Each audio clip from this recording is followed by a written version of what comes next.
All I'll say is thank God we have shows like this.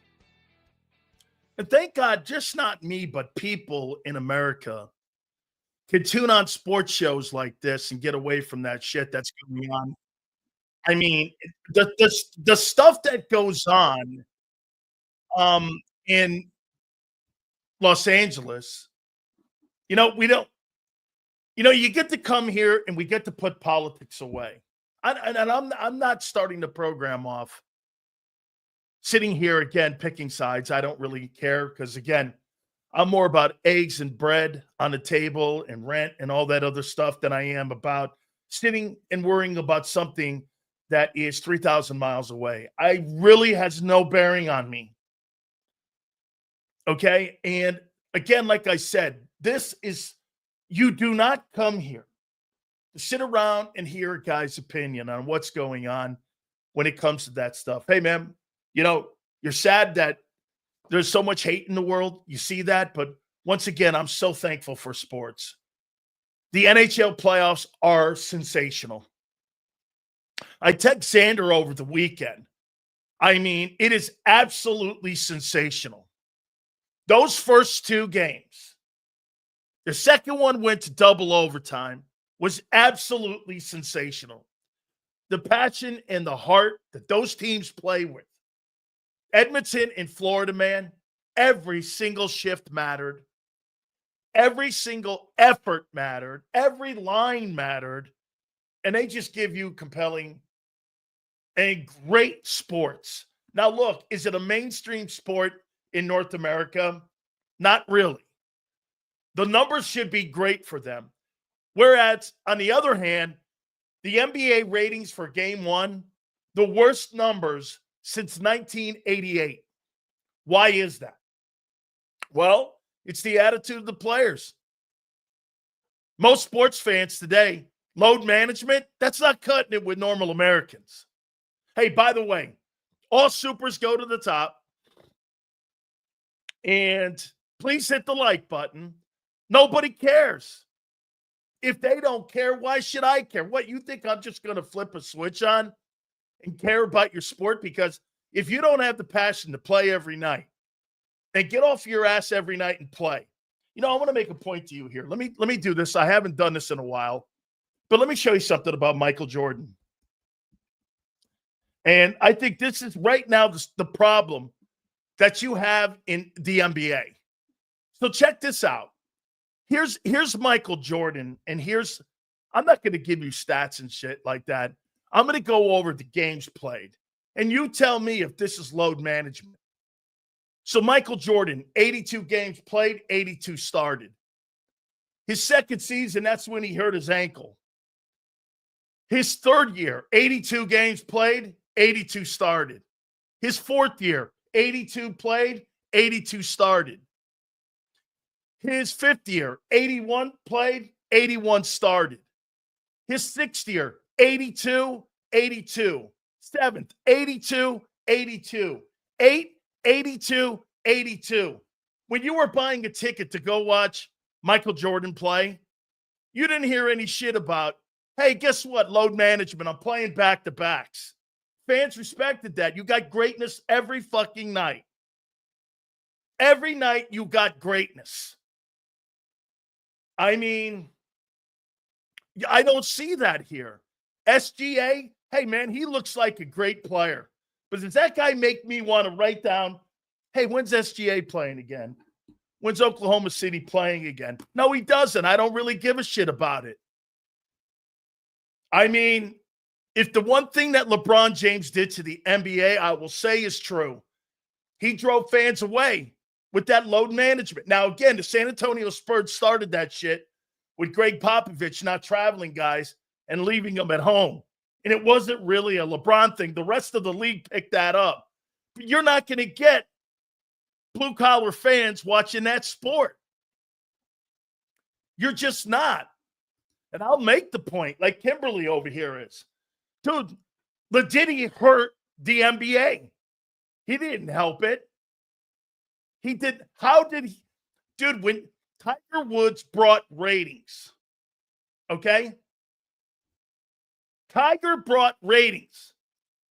to golf, right? Shit, I don't watch golf. Well, I do the majors, but Tiger brought ratings. Michael Jordan brought ratings. Mike Tyson brought ratings. Those guys are needle movers. Caitlin Clark is bringing ratings. Looks like the NFL teams are starting to whack players. You hear Alexander. I get it. We're going to talk about him here in a minute. Yeah, man. NHL, it's riveting. It's riveting. I will watch every game in that series. 1-1. Get this. That 1-1 series in the NHL Stanley Cup Finals versus the NBA, 1-1 tie between OKC and the Pacers is night and day. Let's hit that like button, guys. I'll throw this at you as well before we move on to the Eagles here. I mean, can you imagine if you had, and I'll not use big cities like Philly. So if you had Buffalo and Green Bay in the Super Bowl, how many people do you think would tune that thing in? If you had the Buffalo Bills, which is a small market, and the smallest market in American sports is Green Bay, how many people do you think would watch that thing? I mean, you tell me. How many people would watch that Super Bowl? 100 million? I mean, right? 100 million people would watch that. You don't hear this. You do not hear this conversation. Well, the NFL has small markets. There's nobody that talks small market in the NFL.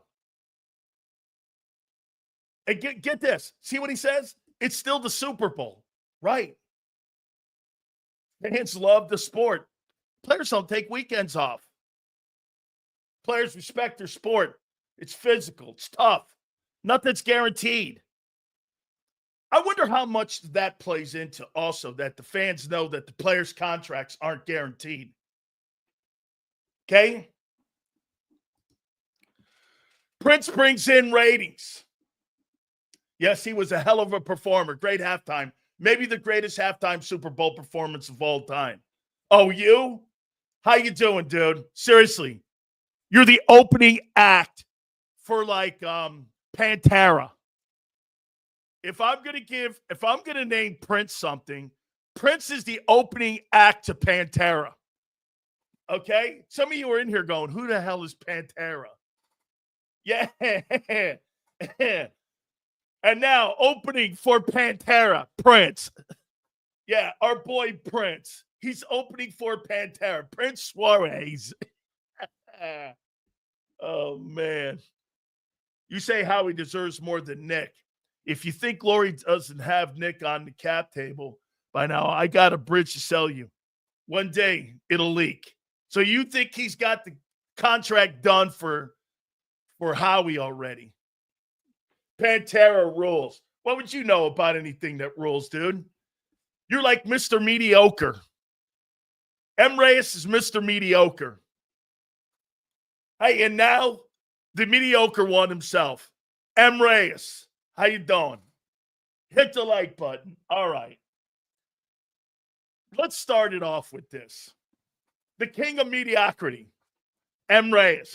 Oh, speaking of the polar opposite and the king, we will have Angelo Cataldi on at 4:30 Eastern time. How you doing? Oh, by the way, we are officially going to ask him in front of all of you on an official battle royale with our friend Howard Eskin. That'll be at 4:30 Eastern time. I mean, Howie has equity. He sure does. He does. He has total equity, man. The 17 Super Bowl, 22, and now what you guys did this past Super Bowl in February, absolutely he has equity. M. Reyes, how you doing? Watch this. You see this guy? You know what his ratio would be today? His ratio should be probably around 40-60 when it comes to good takes. Some days he floats 30-70. But let's see. I mean, Senior also happens to float around that same number. 40, 60, 30, 70. It just depends how shitty their takes are. I don't see Angelo doing it. Oh, we'll find out. 4:30. All right. Jaire Alexander. Is he a fit in Philly? Oh, by the way, you can't bring this up with John McMullen because he doesn't like to talk about potential, which sometimes I get because I tell you all the time, potential means that you haven't done it yet. But this is what we do. Okay? And for the record, let me ask you this. Has Howie Roseman changed the way he does business the last 2 years? Yes or no? And the question is he a fit in Philly? Has Howie Roseman changed the way he does business? Okay? He has, right? Right? Signing a linebacker, paying a linebacker, drafting a linebacker, paying a running back, right? Something that organization, I mean, when's the last time you guys drafted a linebacker in the first round? In the 70s? Kid, I was like 12. Right? That's the last time you guys drafted a linebacker. And in the Jeffrey Lurie era, you never have in the first round. I mean, he's changed, and he gave the running back a raise. Get this. Great call. And drafted a corner. Why wouldn't you explore this? How about this one, too? I completely disagree with John on this. How many people in here believe that Vic Fangio has changed the way how he drafts defensively and who he signs defensively? Has Vic Fangio changed that? Yes or no? Like the way prior to Vic getting there to where you are now, has thinking changed because of Vic Fangio? Yes. Look at the guys that they whacked. Vic, I'll tell you something. If you listen to Vic, and I'm going to go to you guys, and I'm going to say, guess what? I'm wrong, and you're right. Vic Fangio believes he can replace Milton, Josh, and CJ just by the way he talks. I don't know if he will or not. But by the way he's behaving and by the way he's talking, he believes those guys are replaceable. Is that fair? Okay? Get this, and I'll show you where I'm going. I think Vic has as much, maybe even more equity than what Jeff Stoutland has. And here's why. Hey, Howie, if you're asking me about CJ Gardner, we'll figure out. We'll be all right. Okay? There's where I could save $11.2 million this year. That's what he was expected to make. That's why when Gardner Johnson got the call that he was gone to Houston, he couldn't believe it. If you don't think that Vic Fangio had anything to do with that, because he even goes, that's a salary cap thing. I don't know. There's no question he would. How about this? How many people in here believe that Howie Roseman got rid of players without telling Vic? Let's start there. Like, how many people in here believe that Howie just let Josh Sweat go without conferring with him? I'm not saying he would have done it either. How many people went, yeah, we're not re-signing? Okay? Yes, I do. J-Mac dismissed my opinion about it, stating he doesn't fit our scheme because he's a press cover corner. Well, let me tell you, Prince. Slay was a press cover corner in Detroit. He got older and he couldn't do it. He came to Philadelphia. and he played center field. I don't know about you, but when you're 28 years old, put me in a zone. Don't you think the chances of extending an older player's career, Prince, in a zone helps a guy like Alexander more than hurts him? It extended Slay's career. How about this, Prince? Do you think playing at Philly extended Darius Slay's career? Yes or no? Okay. Well, why wouldn't Alexander at 28 want to extend his career in place? You mean to tell me I don't have to play press corner and that I could play center field and I'm off the ball? Bro, that's a day off. For a guy like that, that's a day off. You mean to tell me you're putting me in a lesser position to be beat by playing zone than playing press? And I'm 28, and I just got released by the Packers. And that's not going to help extend my career? What the fuck are you thinking? How many years do you think Jaire Alexander has playing press corner in this league? 1? 2? You put him in a zone, he might play 4 years. It's common sense. Get this. Let's do this here. How many people thought that Slay move was a great move when you guys traded for him for Detroit? He was a man cover corner in Detroit. How did you know he was going to play zone? He never played zone in his life. That guy was not a zone cover guy in Detroit. That's why Patricia cut him. Of course, you, Steve, the guy who's never played zone defense, he thought he'd be a star. Yeah, okay, sure you did. How would you know? You've never seen the guy. Hey, by the way, that's wish. No, I'll take this back. You know what that was? That was wishful thinking. Now, this guy's going to cost you a penny. Okay? This is not going to be cheap. 1 year prove-it deal? So you have Alexander on one end and you have Quinyon. By the way, one thing John said was right.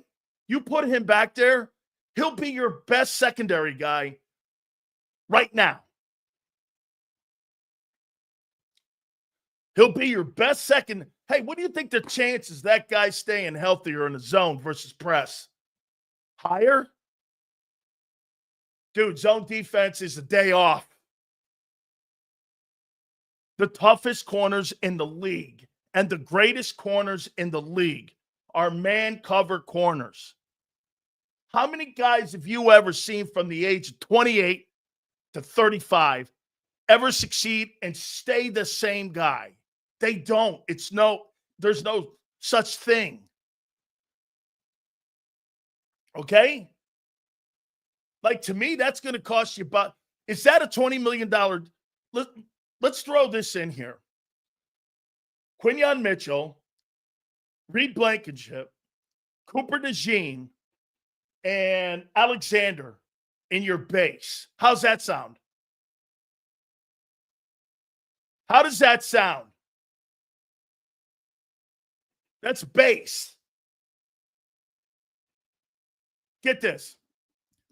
You know why this is a stupid take? Every single big-time fucking team will be after this guy. Why? You draft, get this, senor, you draft injured players. You just drafted one in the first round. Why do you draft injured players? Nakobe Dean, Nolan Smith, Campbell, all injured when you drafted them. Because you're looking for the upside. Okay? You guys drafted injured players. He used to play in 2020 when we first got him as a press guy. Only 2 games he got burnt was DK Metcalf and the other guy, I forgot who. But Slay was a lockdown. Slay is not a lock. Zone corners are not lockdown corners. But it's okay. Dude, lay off the distinction. If you're one of the top 3 zone cover corners in pro football, who cares? Lockdown? If nobody can pass the ball on you and you're not a lockdown man cover corner, who cares? Get off labels. Okay? Get off labels. Yeah, but get this. Slay was not a lockdown guy. So what? Last year, the defensive secondary was sensational. Who gives a shit? Get off the labels, man. I don't think we will have to pay him that much since he got released. Well, he's going to be in a bidding war with other good teams. Doesn't that mean the Green Bay Packers have to pay him still? Well, no, they don't have to pay him unless there's a signing bonus that is still owed to him, and they deferred it. But the base salary, no, once he clears waivers, now that's the key too. They cut him.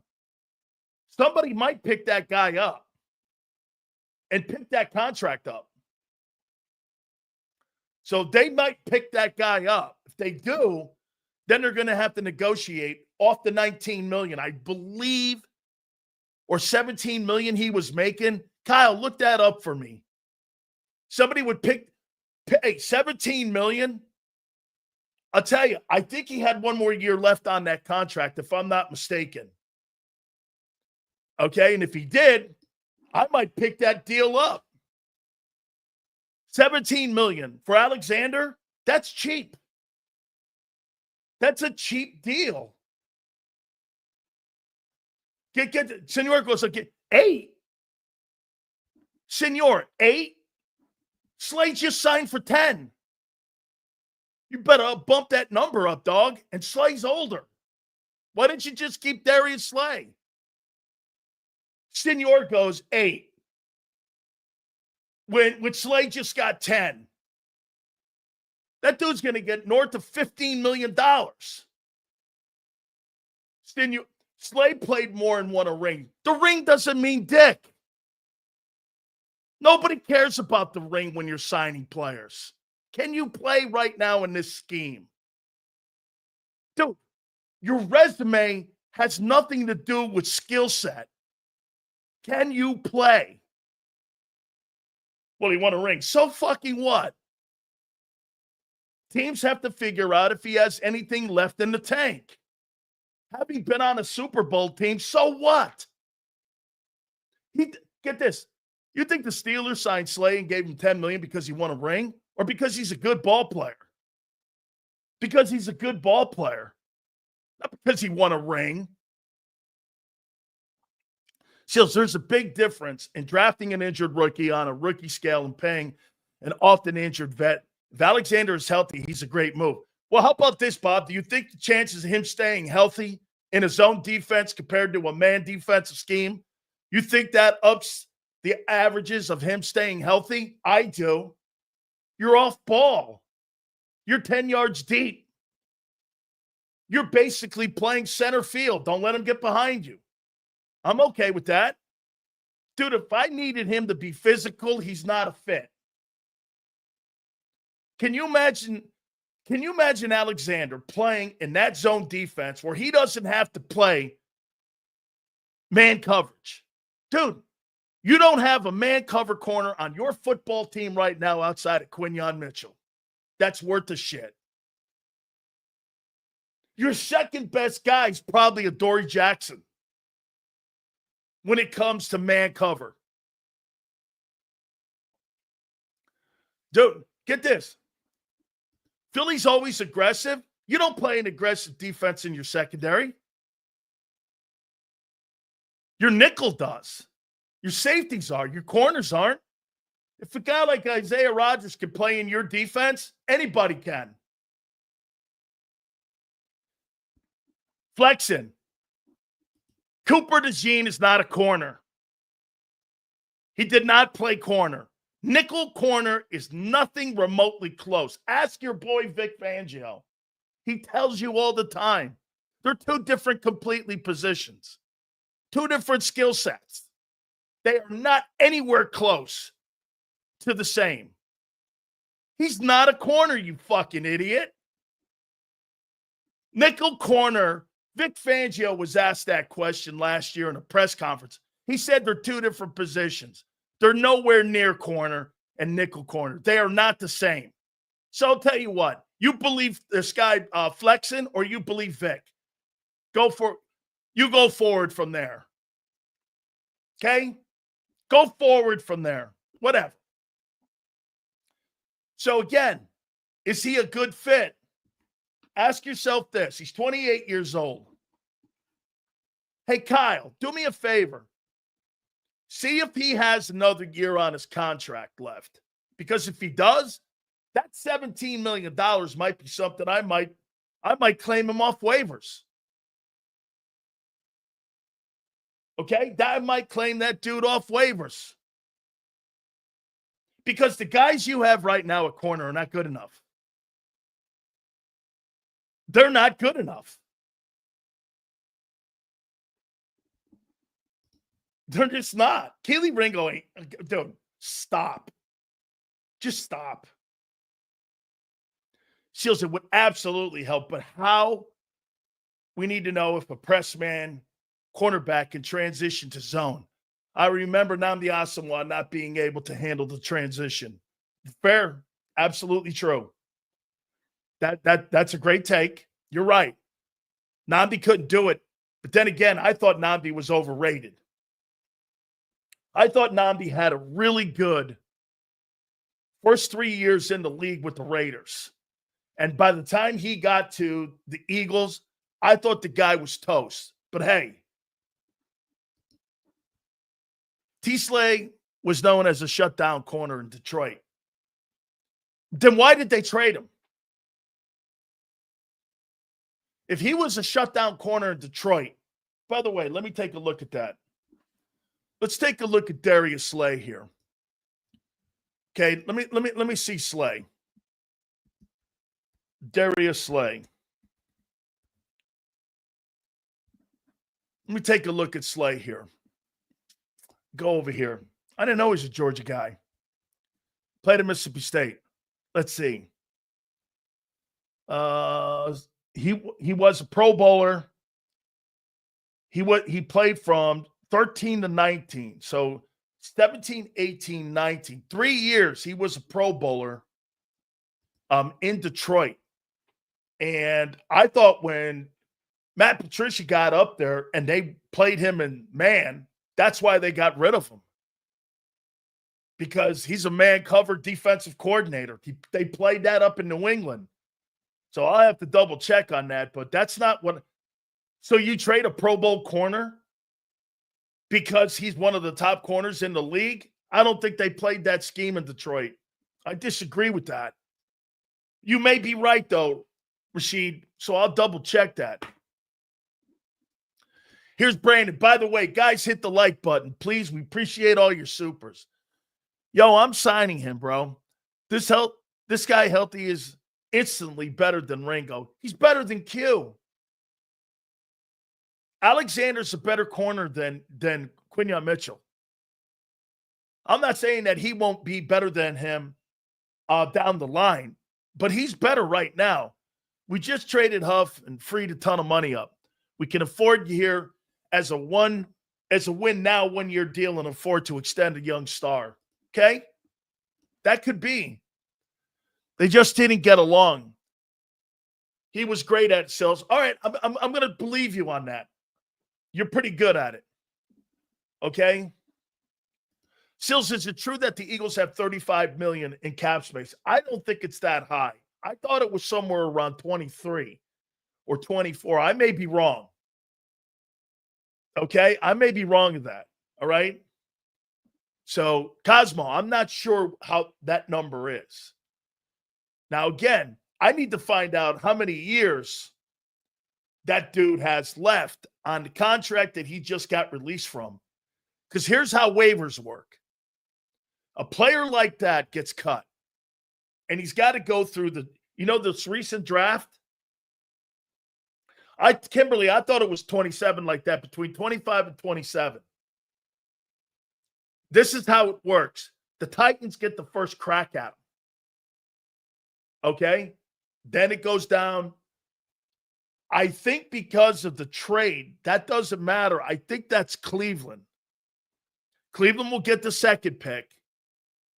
And it goes down in the way that the order prior to the draft went. So how you finish and how the draft was set up prior to trades. Okay? So then it goes down the list and you get down to the Eagles at 32. That's how the waiver wire works. And if there's any kind of years on the deal or there's any kind of incentives left on the deal, you acquire that contract. That's why, again, it's almost impossible. That's why when they traded Huff, you see all the finagling they had to do contract-wise to fix that and made it affordable for San Francisco to acquire that money? Because San Francisco's got cap issues. So if he clears waivers, then he gets into a bidding war. That's, again, okay. Eagles are 32 in the wire. That's right. You're the last team in the wire. Now, if there's a year remaining, and I don't know this, so don't hold me to it, that means that if there's I thought I saw $15 million he had. You know why he's being whacked, right? Because of the Xavier McKinney deal of a year ago. You can't have two guys back there making $20 million. I think if I'm not mistaken, I think McKinney signed for 17 annual. And you got Alexander making 15.5. He wanted over 20. You're not going to do that. So the Packers had to get rid of him. He's a cap casualty. Now, they asked him, from what I understand, they asked him to restructure his contract. And he said, fuck that. You know why he said that? Because he can go out in the open market and get into a bidding war. The Buccaneers, the Ravens. Here, I wrote the teams down where I think he lands. I got the Eagles, one of them. I got the Ravens. Man, I'll tell you what. You put Alexander on that Ravens secondary, they will be the best secondary in pro football, and it ain't close.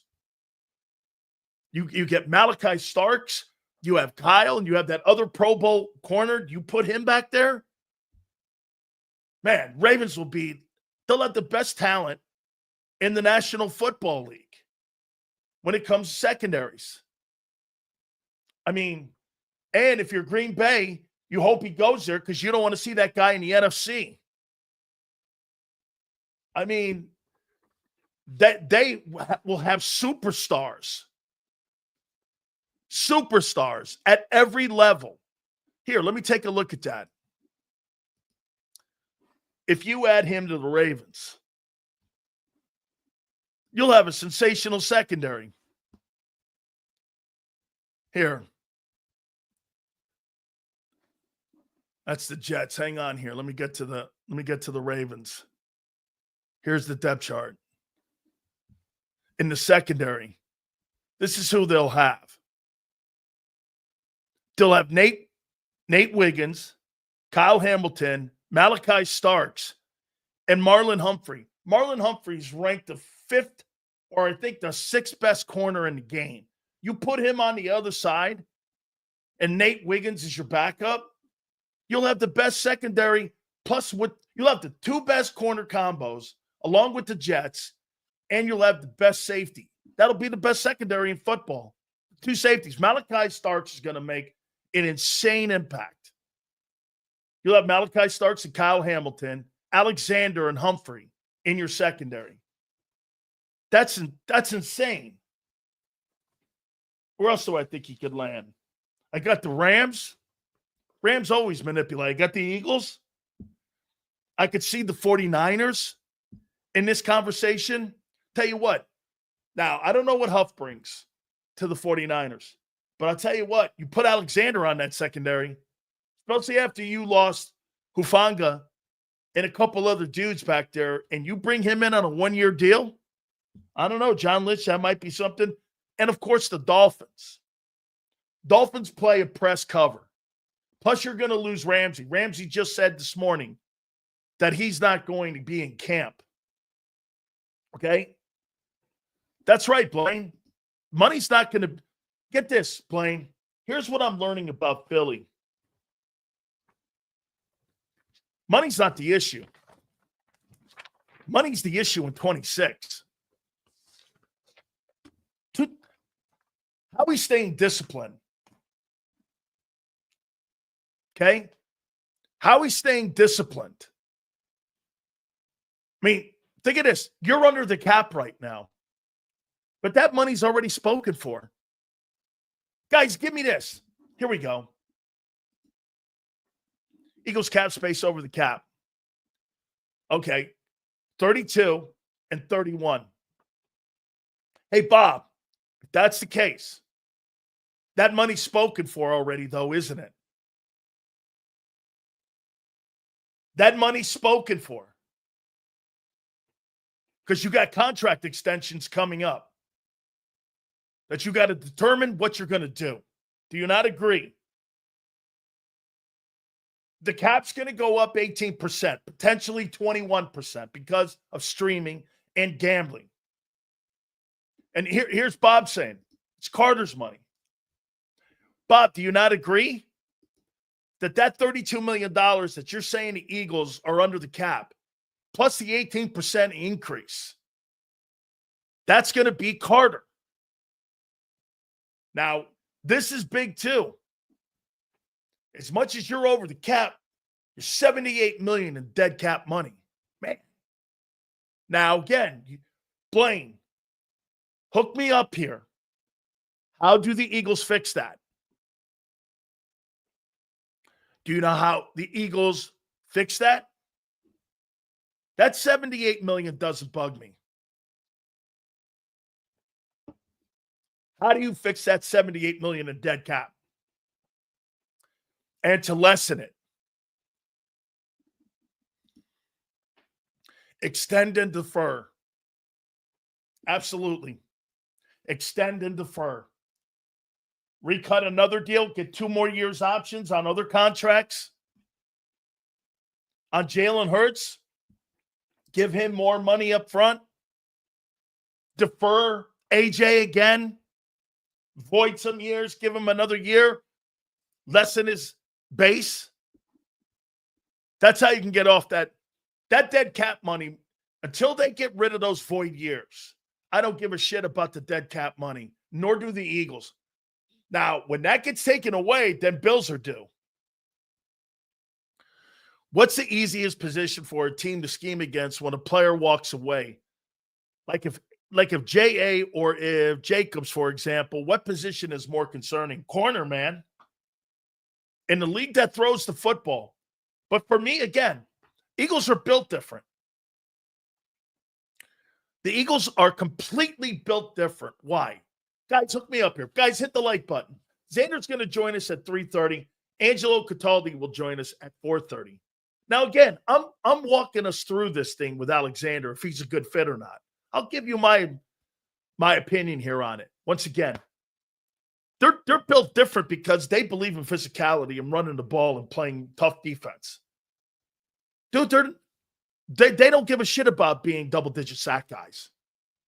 They care about what? Setting the edge, bringing pressure, and playing zone. And having hybrid players that don't have to come off the field when it comes to situational football. They're so well built with the style of player. I'm going to say one more time. Guys like Josh Sweat and guys like Milton Williams, the chances of them fitting into other systems in the NFL are almost slim to none. If you're expecting Josh Sweat to go out to Arizona and get 15 sacks, you're out of your mind. And they don't play the same scheme. Well, Jonathan Gannon might. There's a better chance of Sweat having success than Milton Williams. Do you agree? I say Sweat has better chance. Why? He had his best year with Gannon than Milton going up to New England. Right? He'll be comfortable in the terminology, and he'll know what that's actually a great sign by Arizona. Okay. And that's right. And you got a run stopper that they're going to be kind of comparing, hopefully, to somebody like Jalen Carter. Guess who the quality control coach was in Green Bay with Alexander? Christian Parker. That is a great find.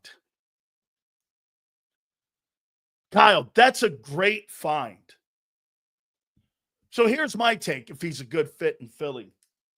He's 28 years old. Okay? And if I'm going to move him now to a zone, that's tailor-made for an older player. You mean to tell me I get to play 10 yards off the ball and I don't have to play in his face? And then I become better on press when I ask him to? How about the versatility that Alexander would give that zone defense and Vic Fangio if he wanted to play press? What was it, 3% of the time you guys played man? You think that increases a little more when you got a guy like Alexander on the other side? That you could maybe come out of what you do, change the defense up a bit, a different look too? Doesn't that give you a little more? Ringo's the NFL. I don't care about Keely Ringo. I'm looking to win right now with a player that's a Pro Bowl player and one of the best cover. Great. That's great, kid. Okay, that shit right there with this guy, RC3, that's for teams like Carolina, the Jets, Tennessee, that are developing guys. You want to win a fucking Super Bowl, right? This guy's talking about developing a kid you don't know shit about, and he's been in the building 3 years. Great, okay. I'm tired of waiting. I want to win right now. Yeah, I want to win now. Dude, really? Where's he been? Well, he's young. Age? That has no bear. You've been in the building 3 years. It took us 3 games to know what Carter was. It took us 2 games to know what Cooper DeJean was. It took us 3 games to know what Quinyon Mitchell was. Did it not? And the kid got better every fucking week. Come on, man. No, I'll never get to play Ringo if we sign Alexander. I'm looking to win today, dude. Seriously, what do you think this is, bitty football? It's a business. Feelings go over there on the feelings field. That shit has no bearing here. Sills, don't think players can't develop because he didn't. Who's he starting over, Slay or Mitchell? Okay, you're right. Keely Ringo. Well, he couldn't even play over fucking Isaiah Rodgers. Don't you think that's a fucking deal? Dude, he couldn't beat Isaiah Rodgers out. What are you talking about? What? Okay, Slay or Mitchell, he couldn't get on the field over Isaiah Rodgers. I mean, you're talking like, well, who's he going to start over, Mitchell or Slay? No, he'd have played more than the other guy did, who just got an $8 million deal in Minnesota. Okay, I'm not debating some dude. You're talking to me about Keely fucking Ringo over Jaire Alexander. There's no debating that. He's better than Quinyon Mitchell. Are you high? We're talking about a star player, not a maybe player. That's what you're doing. You're talking about hopes, wishes, and hope chests and reach arounds. I'm talking about a kid who's a great football player right now. What the fuck are you talking about? Well, he might be. He's ready to rip someone's head off. He's this, he's that. Yeah, well, I know what that dude is. It's a stupid conversation. Keely Ringo. It's not better than Darius Slay. And you got rid of Darius Slay. And you guys, he couldn't beat out Isaiah Rodgers. What are you talking about? How many people in here want to go and start the season against the Dallas Cowboys and against the Kansas City Chiefs? And you want to start out with Kelee Ringo at corner. Here, I wrote these quarterbacks down because I knew we'd get here. Because you guys, because he's an Eagle, you guys will make this guy sound like he's some sort of lockdown Deion Sanders corner. So here's who you have. And here's who Kelee Ringo's lined up against. First week, you got Dak. I'll tell you this. You can say all the shit you want about Dak Prescott in the postseason. You're right. He owns you in the regular season. Okay? Dak plays great against the Eagles in the regular season. The first game of the year is not the playoffs. That's a relevant conversation. It's irrelevant. Okay? This right here is irrelevant. It's irrelevant week one. Irrelevant. Well, he doesn't win it in the postseason, and he doesn't go. Game 1, September 4th, is not the postseason. It's game 1. He plays exceptionally well during the year against you. That's what this game is. Nothing else. How's it irrelevant? Because during the regular season, which it is, the opening week, he owns you. The dude's 9-4. He doesn't lose against Philly. And you're going to put Kelee Ringo out there on CeeDee Lamb. Or George Pickens. Yeah, okay. Well, guess what? Why make that harder on yourselves? Your second week, you're going to put Kelee Ringo against Patrick Mahomes. Okay? You're going to put Kelee Ringo and not Alexander versus Patrick Mahomes in week 2. Is that right? But still, the Eagles' uniforms possess magical powers. That's pretty good take, and that's funny. Super chats like that one go to the top for sure. Okay? If Ringo was so good, why couldn't he get on the field last year? Why couldn't he? What, no answer? Because Slay and Q. No, I'm talking about Isaiah. So then in week 4 or 3, you got Stafford. So here's the quarterbacks you're playing each week. I might want that cornerback to be a veteran. You start with Dak, Mahomes, and Stafford. She's just got here. You hear Eagles. We're doing it now, Khalid. Thank you very much for the super. So hang on here. So here are the first 4 weeks in the first month of the season.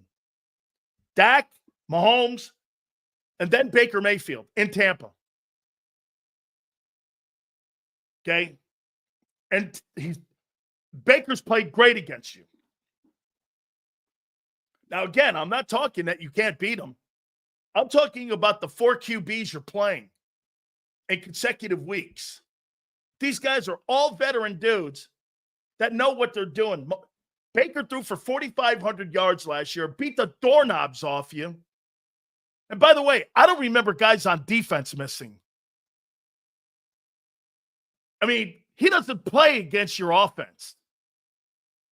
He beat the shit out of that defense last year. Did he not? I mean, Slay and Q were on the field. Did he not? Okay. Stafford, Baker, Mahomes, and Dak. And doesn't this tell you this too? Isn't it an indictment on the rest of the players you have on the roster if they're talking of playing Cooper DeJean in multiple positions? Base, they want him in safety. Nickel, they want him in the nickel. Maybe playing some corner. What does that tell you?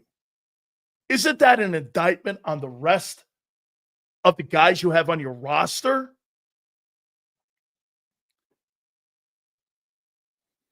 I mean, right? Get this. Here. You said the same shit about Barkley. Barkley has a history of injuries. In the last 4 years, he's had 3 knee injuries. 5 years, excuse me. 5 years, he's had 3 knee injuries. You think that's a history of injuries? Shit, Nakobe Dean is littered with a history of injuries. Okay? What in the world does that have to do with his history? He played at a shitty field. Okay, he still got hurt.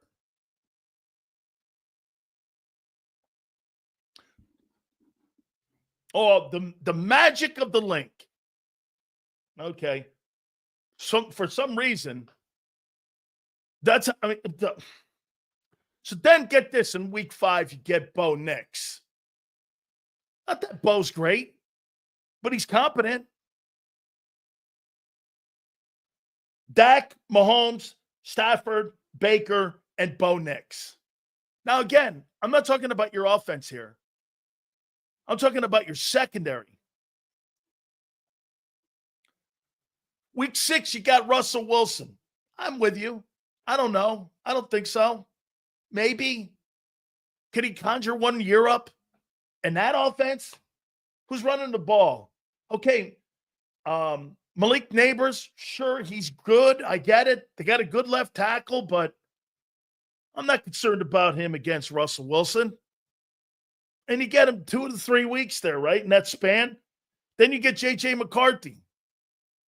The first 5 weeks are going to be the telling weeks of the start to the season for the Eagles and how well you're doing up front and how well you're doing in the secondary, especially at corner and safety. Because you got Dak, Stafford, Baker, and Bo. Now, again, look at the group, not just one guy. Bo next. No, I'm not saying that. Okay? I'm talking about the group. And from 6 to 8, getting into the bye, look, I actually think the bye week is absolutely sensational for the Eagles this year. You're in week 9, and you get to adjust after that going, all right, where are we? Last year, you were sensational with the bye. A year ago, or I should say 23, you were terrible with the bye. Yeah, Bo, that's me right here, Forrest. He's not half bad. He can play. Again, Keely Ringo. Seriously?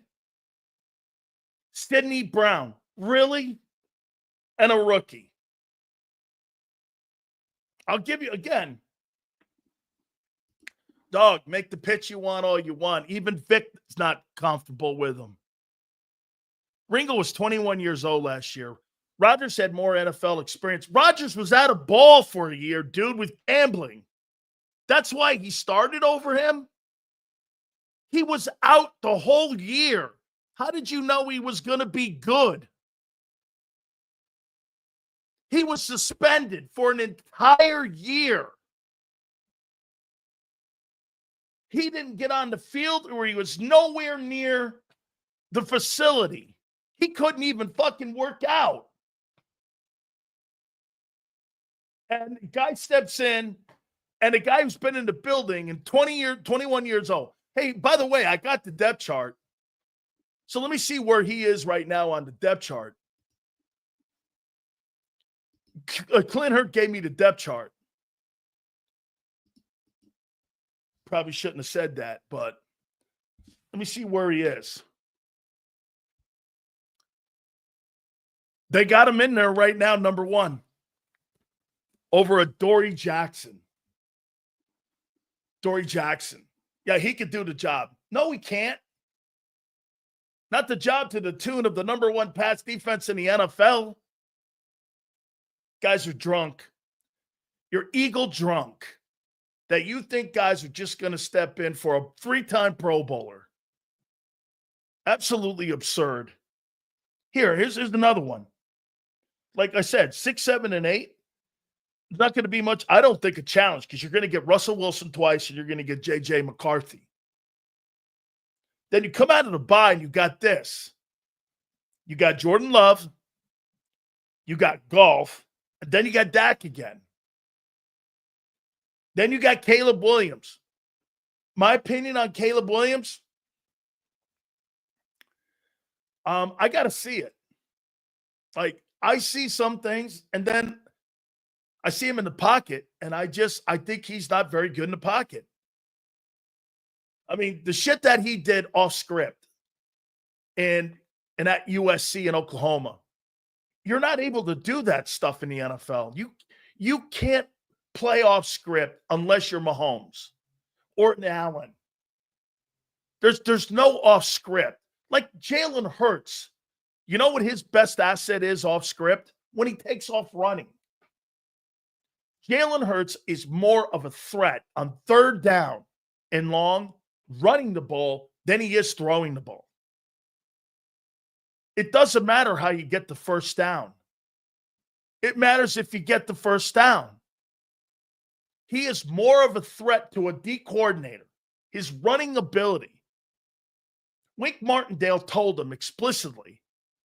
He had conversations with Wink Martindale, the former defensive coordinator of the New York Giants, who's now up with the Michigan Wolverine. He said, what was the one thing that you guys saw with me that really stuck out? We knew you weren't going to run. This was 23. Okay, this was the 23 season. He's like, I knew you weren't going to run. And when he didn't take off running, Hurts was in a box. He was not going to beat. He was not going to just sit back and beat you with his arm. He has to move around. By the way, do me a favor, Kyle. How many yards did Hurts have rushing in that game at the Super Bowl against Kansas City? So then after that, here's who you finish the season with. Justin Herbert, Geno Smith, Jaden Daniels. By the way, Justin Herbert versus Keely Ringo? Are you fucking nuts? Who's Keely Ringo? Geno Smith. Here's what I don't get. Oh, I had a conversation with someone. Help me out on this. So, Geno Smith last year had the 8th best passing attack when he was starting quarterback for the Seattle Seahawks. They weren't bad running the ball either. And they ranked him 10th overall, PFF. And I'm asking the question, and I asked somebody at PFF this question. How did you rank Hurts, the 5th best quarterback in the game? It wasn't based off his arm for the regular season. It had to be based off of his running ability, right? 360 attempts. They were 30th in passing. How did you get him 5th? They didn't answer me. I mean, Geno had the 8th best passing attack, and they ranked him 10th overall. Now, I kind of see how they got there with him, but how did they get there with Jalen at 5 when you, by far, were one of the least volume passing offenses in the league? How'd you get there? Yeah, that would, I'll tell you what, Leon, they got the money to do it too. Boy, you put him back there on the other side of Lattimore, that might look pretty decent. As long as we have Nicky 19, Sirianni, I'm good. This is just a stupid take, so I'm just going to read it because I owe the man this. I'm good. Man has been in the Super Bowl as many times as he's lost in the playoffs. Thank you for the super chat and supporting the show. I really appreciate it. Your take blows. Hurts in the top 5 is right. He's not 1. Xander made good argument for number 2. Lamar, Burrow, Mahomes, and Allen are other 4. Forrest, sure. I think those 5 guys are all subjective to wherever you want to put them. Put the chips in a hat. Outside of Mahomes being 1, If you want to go there and you want to put your boy there at 2, sure. Again, he's not asked to do anything special in the season. He's asked to be efficient. And again, it's not a rip. It's the way the team's constructed. Okay? Like I said, when I'm only asking you to throw the ball in an NFL season 360 times, okay? Do you understand they throw more in college? And because you're going to come back and say they run the ball. Okay, I know. That's right. Your effectiveness is in the run game on beating teams, not throwing it. He was great in the Super Bowl. Unbelievably true. Told you, I do not believe there's very few quarterbacks in today's NFL that can win 4 playoff games in a row. I just don't. And that includes Allen and Lamar. There's only Mahomes couldn't do it last year. You know how hard it is to win 4 playoff games, to win a Super Bowl or 3 playoff games? It's insane. You're not going to do it. And again, I'm not debating the old fucking topic about top 5 guys. I told you, I'm never taking them out of my top 5. All right. So then you end the season with this. Caleb Williams, Justin Herbert, Geno Smith. This is about Jaire Alexander, not about Jalen Hurts. Caleb Williams, Justin Herbert, Geno Smith, Jaden Daniels, Josh Allen, and Jaden Daniels again. Let's ask this question. How do you guys feel about your depth at corner heading into this season? You know, I thought about it over the weekend. You know, is that really that great a thing that Vic's talking about playing Cooper DeJean at 3 different positions? Or is that more of an indictment on the fact that, okay, get this. Who said it? Big Marshall says he's got great depth. Let's look at this. Here's what he says the Eagles have with great depth. Keely Ringo, a guy who was cut in the Dory Jackson, A.J. Woods, Eli Ricks, some dude named Castro Fields, and another guy named B.J. Mays behind Quinyon Mitchell. He says that's fucking great. Okay. I'd say that sucks.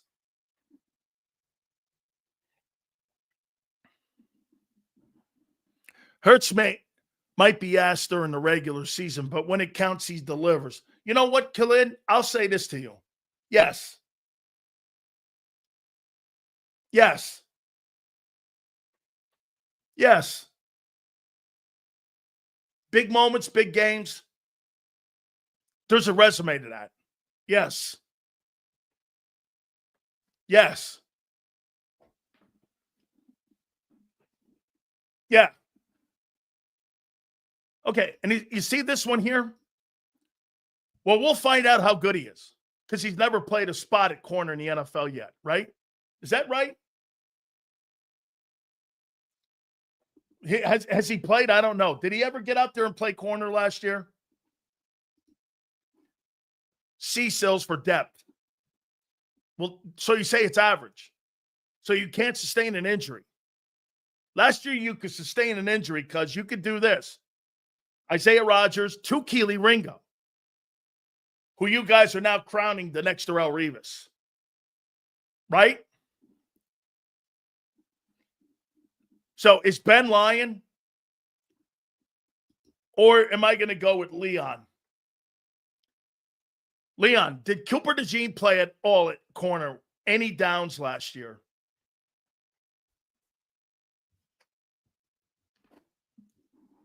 Did he? Bottom line, Sills, the Eagles need another veteran at corner. Okay, all nickel. Okay. So it's theory he can play out there right now. That when you say this, I believe he can. And you know what? And I heard John say this. And you tell me if you agree. Do you think you really make more of an impact on a defensive football team at safety and nickel than you do corner in the NFL? How many people agree with that? And I'll really know how some of you think. How many people believe you make more of an impact at safety than you do corner?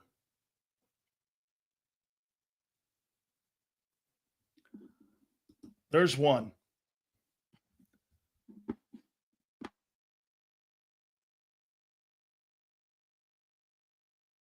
How many believe that?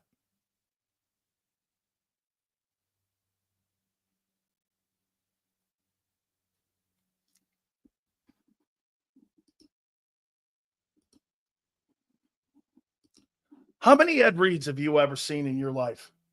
Dawkins, Reed, Ronnie Lott?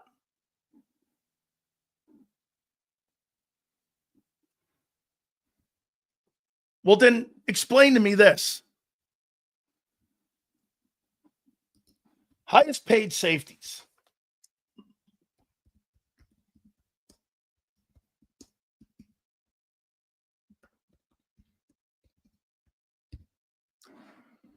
NFL's highest paid safeties.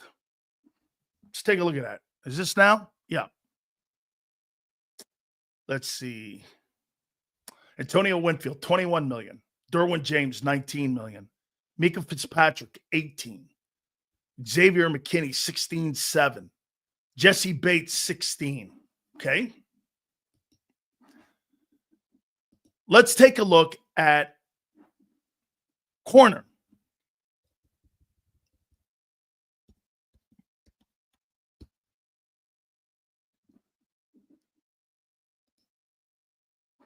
Highest paid corners. Ramsey, 26. Surtain, 25. This is old. They just gave a guy 30.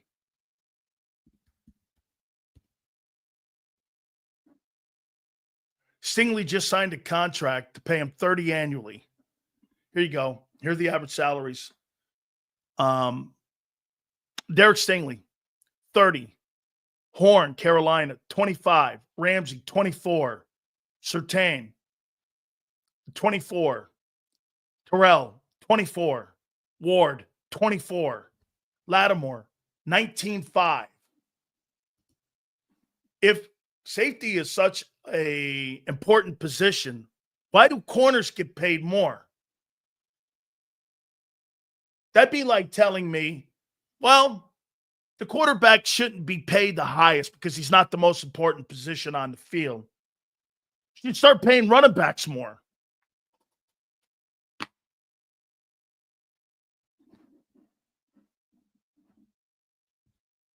You have to understand, salaries tell you who a player is and tells you what the position is. Highest paid nickel is 12.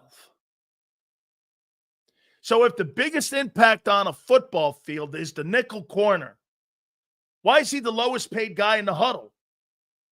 Next to linebackers.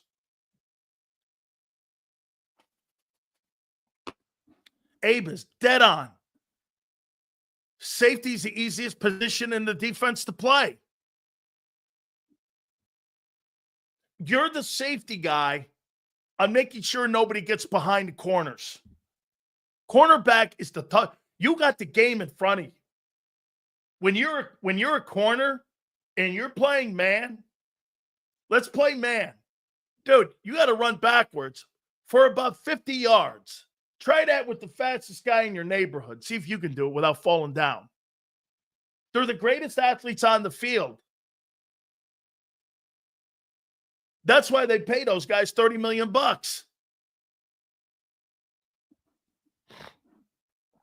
No, you're right. Safety's more important than corner. What an idiot. My God. Man. You are out of your fucking minds. You have no idea what you're talking about. Here's the positions of strength. For me, I've got to start with dudes in the middle, my defensive tackles. Because if I can't stop the run, I can't do anything that I want to do defensively. I've got to make sure I have two excellent corners. Okay? That's exactly right. Important, no question. Dude, who's the least talented player on your defense? It's Reed Blankenship. He's not a bad ball player. He's really good. But he's the least talented player. Who would you say he's a more talented player than? Who? Name me one guy. Name me one guy, Reed Blankenship, is more talented than on your defensive football team. Well, again, if you're telling me it's Ringo, well, you got a problem at corner. Hey, I missed the Super, Xander. I want to be able to get that, man. That green one I just missed. Hopefully, again, don't forget Xander's going to join us at the bottom. Our corners pretty much play safety in the 4 high shell. We pretty much have 4 safeties. Not a bad take. You're right, Sills. Many hopes again this season. Jalen needs to keep improving and elevate. Yes, he does. The offensive air attack has to get better. It probably will. Hopefully with the D regressing, the O can move into the top 5 as a unit to create the balance. Corey, thank you. Okay? Get this. Now, this is, I'm going to disagree with Bob a little. Deion Sanders and everyone said that Ed Reed, do you know why Ed Reed was so great? Ed, or Bob, tell people why Ed Reed was so great at safety.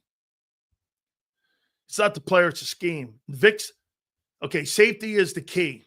Okay, if you don't have 2 corners that can play, bro, so you're trying to tell me that you think, then why did Slay make $13 million and why did the other guy make 12? Do you know why Ed Reed was so great? He was a corner playing safety. That's why. This is an absolute lie. That's a lie. Blankenship was better than Slay last year. It's a fucking lie.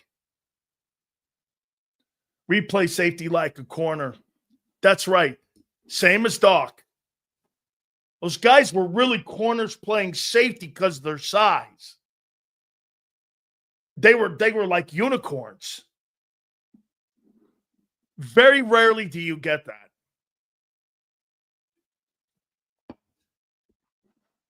This right here, and I agree. Ed or Darrell. Ed Reed's the best safety that's ever played in pro football history. And it's really not close. He was a special. Have you ever heard Belichick talking about Ed Reed? He says he's the greatest player he's ever seen outside of Lawrence Taylor. Let's be real. Ed Reed was big. Could have played linebacker.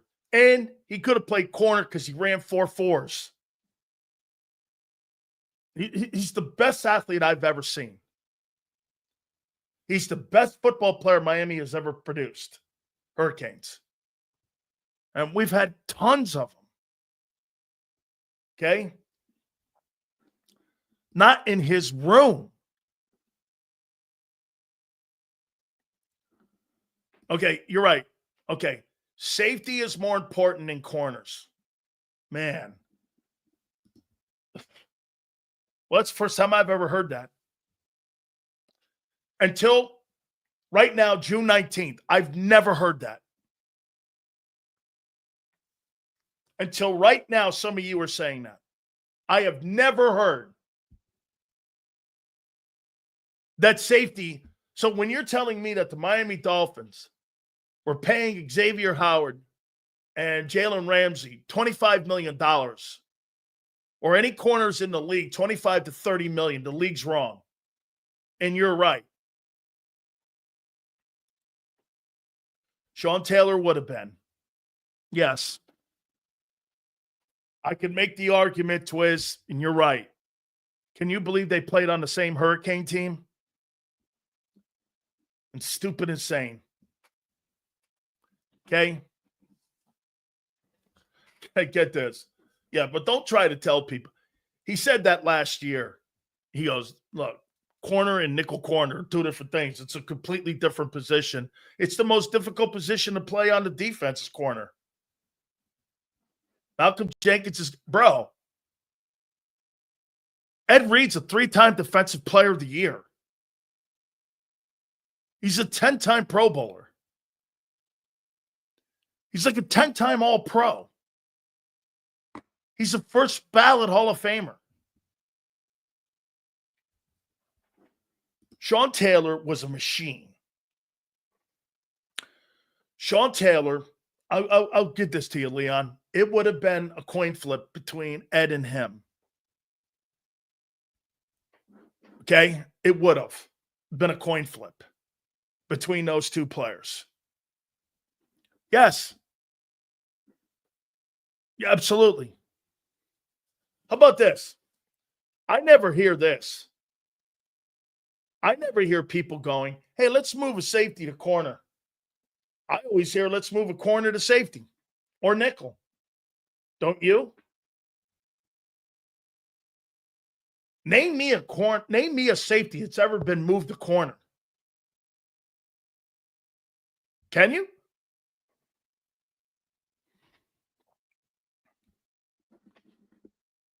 Have you ever seen that?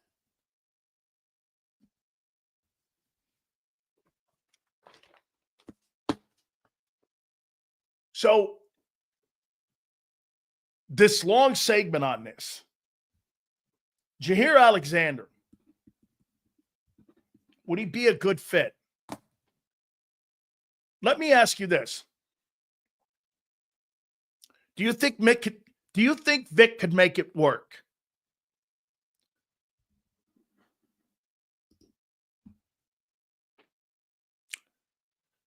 Quarterback, left tackle, cornerback, DT, DE, all more important than safety. I would probably put corner in front of LT, but LT, I get it. You want to protect the quarterback because he's your investment. So you go corner and you're going, I would say DT and then edge. It's not bad. You're probably, I think that's cool. Nobody's saying safety's not important, dude. More important than corner? You out of your fucking tree. The league doesn't even think that. I'm not saying he's not important. Dude, the two areas of improvement a year ago and you got in your defense were linebacker play and safety play. That's what improved your defense. And it helped the corners. And get this, you didn't even need a pass rush. Hit the like button. Dude, you got to put safeties. Would I put anybody else in that? Got to put Ronnie Lott in there somewhere. I mean, Ronnie Lott's got to fit in that thing. Here we go. Here's Bob. Stills, I believe Vic can make it work as long as Alexander has his mind fixed on the switch. Unlike Ramsey. Great take. Ramsey didn't want to. Ramsey, get this. Hey, Bob, you tell me if you agree with this. Ramsey missed the opportunity to extend his career. Why? Vic was going to give it to him. Dude, if you play in a zone, you get to move with that great ability of yours off the ball. You imagine a guy with that speed and that skill set, you're not going to fake Jalen Ramsey out of his boots. That guy's a gifted Hall of Fame player. Vic was giving him the golden ticket to extend his career. He didn't want to hear it. You know what I would do if I was Jalen Ramsey now, after watching what Vic did with Slay, I'd be kicking myself in the head. I'd want to play in Philly. I'd be like, damn, he had the number one defense in the NFL. If I only listened, I'd be part of something like that. But I fought him. He didn't buy in and believe it. Like Bob says. He missed his opportunity. Do you know, playing in that system in Philadelphia, Darius Slay is going to get Hall of Fame consideration. Two-time Super Bowl participant, winner. It's like a six-time Pro Bowler. I mean, that's going to – I'll tell you what, that Leroy Butler thing, that got Leroy Butler, I know they're different positions. How did Leroy Butler get in the Super – how did he get in the Hall of Fame? Like, when I look at DBs, I know different positions, but when I look at impact in the game, Slay or Leroy Butler, I don't see Leroy Butler's name. I don't see his name as a guy that sticks out, and I go, well, I'll tell you what. Okay? Guys, do me a favor. Please hit the like button. We have two questions on defense, both in the secondary, with three different alternates we could use to fix that problem. Yep, you need the alternatives, but you need to have versatile players back there to fix those and have those three different alternatives, RC3. Okay, for you to have three different alternatives, you've got to be able to have, like you had a year ago, players that can deal with those alternatives. Go from a base, go to a dime, go to nickel, go to press, go to man, go to base without taking people off the field. That's the key. The key, that's, dude, the less you guys get, players coming off the field in substitution packages, that's what made you that's what made you special last year. Like I said, the only guy that had to come off the field was Davis. Can you imagine this? If Davis didn't have to come off the field, and why do you think that, what did the Eagles do to teams like the Ravens or the Steelers? What did they start doing? They went up tempo. Why? You have to keep your base package in when you're third and short or you're throwing the ball. Anytime the Philadelphia Eagles went up tempo, why do you think that is? To keep your personnel you have on the field, making it a mismatch. And that's what they did. You couldn't do that to the Eagle defense because you could set a different front and guys would slide to it. Sweat and Milton and N'Kobe and Zach. Zach was a freak show in alternative defenses. He was just a freak show. And how he was able to spread it around like that was utterly amazing. And how he was able to go. Yeah. Hey, Xander, can you make sure we send can you yes, hang on here. Let me do this with Angelo. We're sending now. Okay, yeah. Yeah, Xander, if we could send him, please. I'm sure you did. Send him a link, please. Thank you very much to Angelo Cataldi at 4:30. Let's see here. Versatility is important in zone. Absolutely. Absolutely. You guys, again, and with a guy like Alexander, now again, does he fit?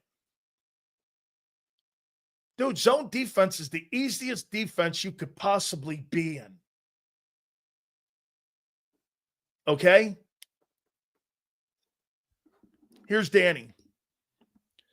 I truly believe we're going to repeat. It's going to be awesome. I think you're one of the teams. Seals, you said several times, cornerback who transition from press to zone are extending their career. Right. Which leads to player losing a step.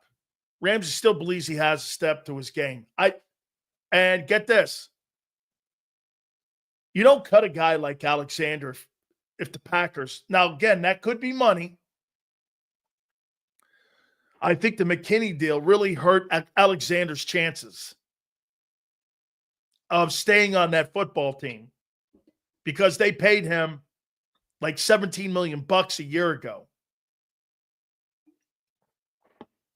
I do. Now, see, again, the Eagles' offense just has to play more complete. You I would make the comment to you, and I said it last week, and I'll say it again. You beat teams playing B football on offense, and you won the Super Bowl. It's not a rip. You played A+ defense. How many teams do you think will do this? Name me a team last year that played B offense or B defense and A offense. Can you name me one? Who? I don't even think Kansas City played A offense. As a matter of fact, I would give that offense of a year ago to Kansas City a C+. Get this. The Rams, every time the Rams got into a game with a physical football team, they got beat up. They played better in the snow. Washington probably played B football on offense, probably C+ on defense. Ravens, A on offense. I thought they were overrated on defense a year ago. I think they'll be better this year. A lot of young players. Dude, I don't think there was anybody that played AB football. And the part of the football team for the Eagles that has all the talent is on the offense. Well, how about this? At least the established talent is on the offensive side, right? I mean, the established part of the Eagles, when you're talking talent, is on the offensive side. Hey, to some of your points, probably the only team a year ago that played anything close to Philadelphia. Would we not agree? The second best team in the NFL a year ago was the Rams. Maybe Detroit. But if I were to look at the second best team last year in the NFL, it was the Rams. Here, my eyeball test. Last year, Eagles, Rams, Commanders,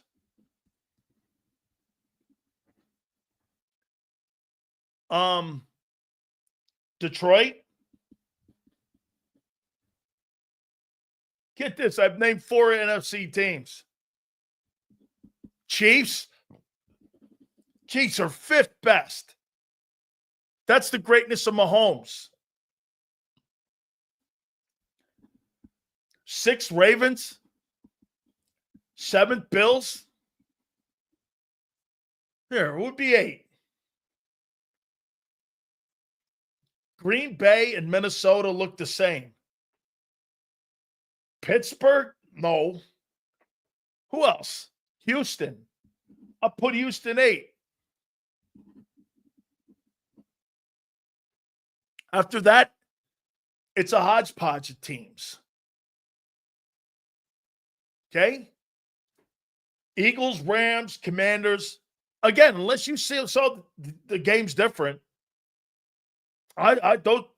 My top 5 teams were Eagles, Rams, Commanders, Detroit, and the Chiefs.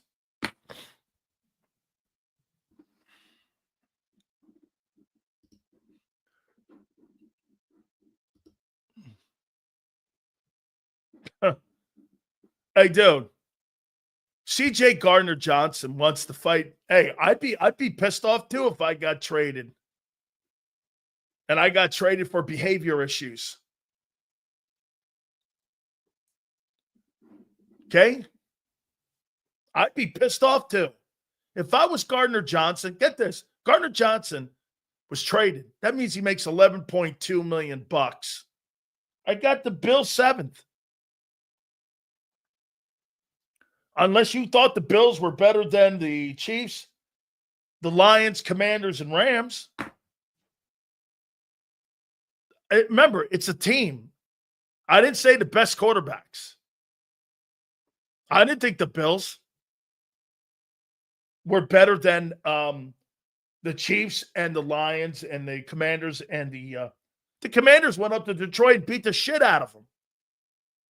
That was their playoffs. The Commanders was beating Detroit in their building.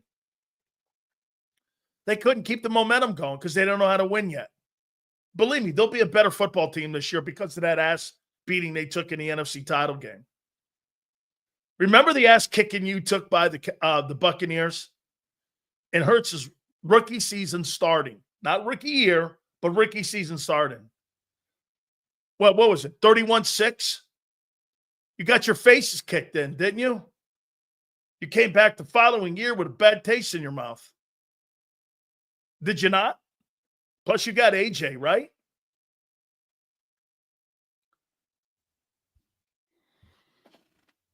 I mean, dude, just my eyeball test. I'd be like this. I don't know, Eagles, Rams, Commanders, Lions, Chiefs. Those are the 5 best teams I saw in the postseason. You know, I mean, the Ravens after that, Bills, Texans. I don't know. Minnesota wasn't anybody to me. Especially the last 2 ball games. So I guess, before I get Xander in here, hey, at the end of the day, Alexander, is he a fit?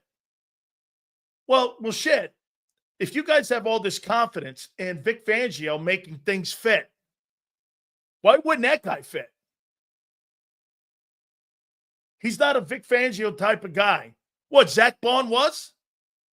He didn't even know who the fuck he was. Remember what he said a year ago? Can he play inside? I don't know. We're going to find out.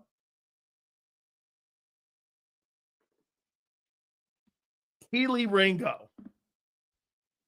Bro, Alexander's better than Quinyon Mitchell today. That's not saying that Q's not going to be better next year or the year after. It's not the guy, the D tackle in New York, is better than Carter right now. That doesn't mean that Carter doesn't have more upside. Dude, get these kids a chance. I mean, I get it. Now here, let me finish it before I bring in Xander here. It's going to be curious to see if anybody picks him up off the waiver wire. Because if it's 15-5 that he's making, and it's 1 year, I'd pick that contract up, especially if I'm Washington. If I'm the Commanders, I pick him off waivers. If I'm the Cowboys, I take him off waivers. So, but I don't know what's left on his deal. So if he's cut, that means there's a contract still in place, or he would have been a free agent. So there's years still there. 1 year. You wouldn't pick $15 million up on a 1-year deal? All right. All that being said, let's see what Xander says. Without further ado, by the way, don't forget, Angelo Cataldi will join us at 4:30. We're looking forward to that. So right now, without further ado, guys are killing it. John McMullen will be over at NovaCare. I believe it's tomorrow for the last mini camp. Without further ado, we bring our boy Big Z, Xander Krause, in. Hopefully you had a great weekend. How you doing, brother? What's up, Big Sills? How you doing, brother? Oh, good, man. So what do you make of Alexander potentially being a fit for the Philadelphia Eagles? It's another situation, one of many, where I listen to Big Sills and it's the polar opposite of what Johnny Mac has to say. And then I'm stuck between a rock and a hard place between my two uncles, Uncle Sills and Uncle John. Sileo is typically the happier uncle. Uncle John is the curmudgeon uncle. But Uncle Sileo likes to mess with us. You know what I mean? So I don't know. Look, I do think you're right. Like, Slay completely switched. Now, here's the thing, though. Slay was willing to do it. Yes. Right? Like, not every corner is going to have the mentality or the mindset to switch. It's a pride thing. You know how it is. I mean, look. Jalen Ramsey cut it. Yeah, anybody in their life that knows a successful man. I mean, it could be in anything.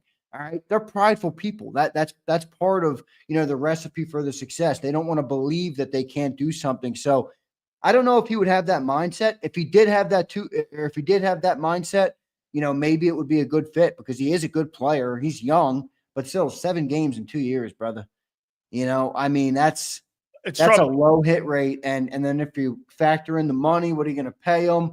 What do you also feel about the corners who are in the room? If Vic is looking and behind closed doors right now, Vic is like, boy, Howie, we're really hoping that Keely Ringo does something. Then maybe they make the shot. But if Vic is like, Howie, I feel good about Keely Ringo, they're not going to make the move. How about this? The DB coach was in Green Bay with him. Was he? Yeah. That's interesting. Okay. That's interesting. He does seem like a little bit of a head case, doesn't he, Alexander? Or am I thinking of the wrong dude? No.